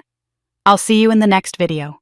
Until then, take care of yourselves and remember that you deserve to be loved for who you are, not who someone else needs you to be.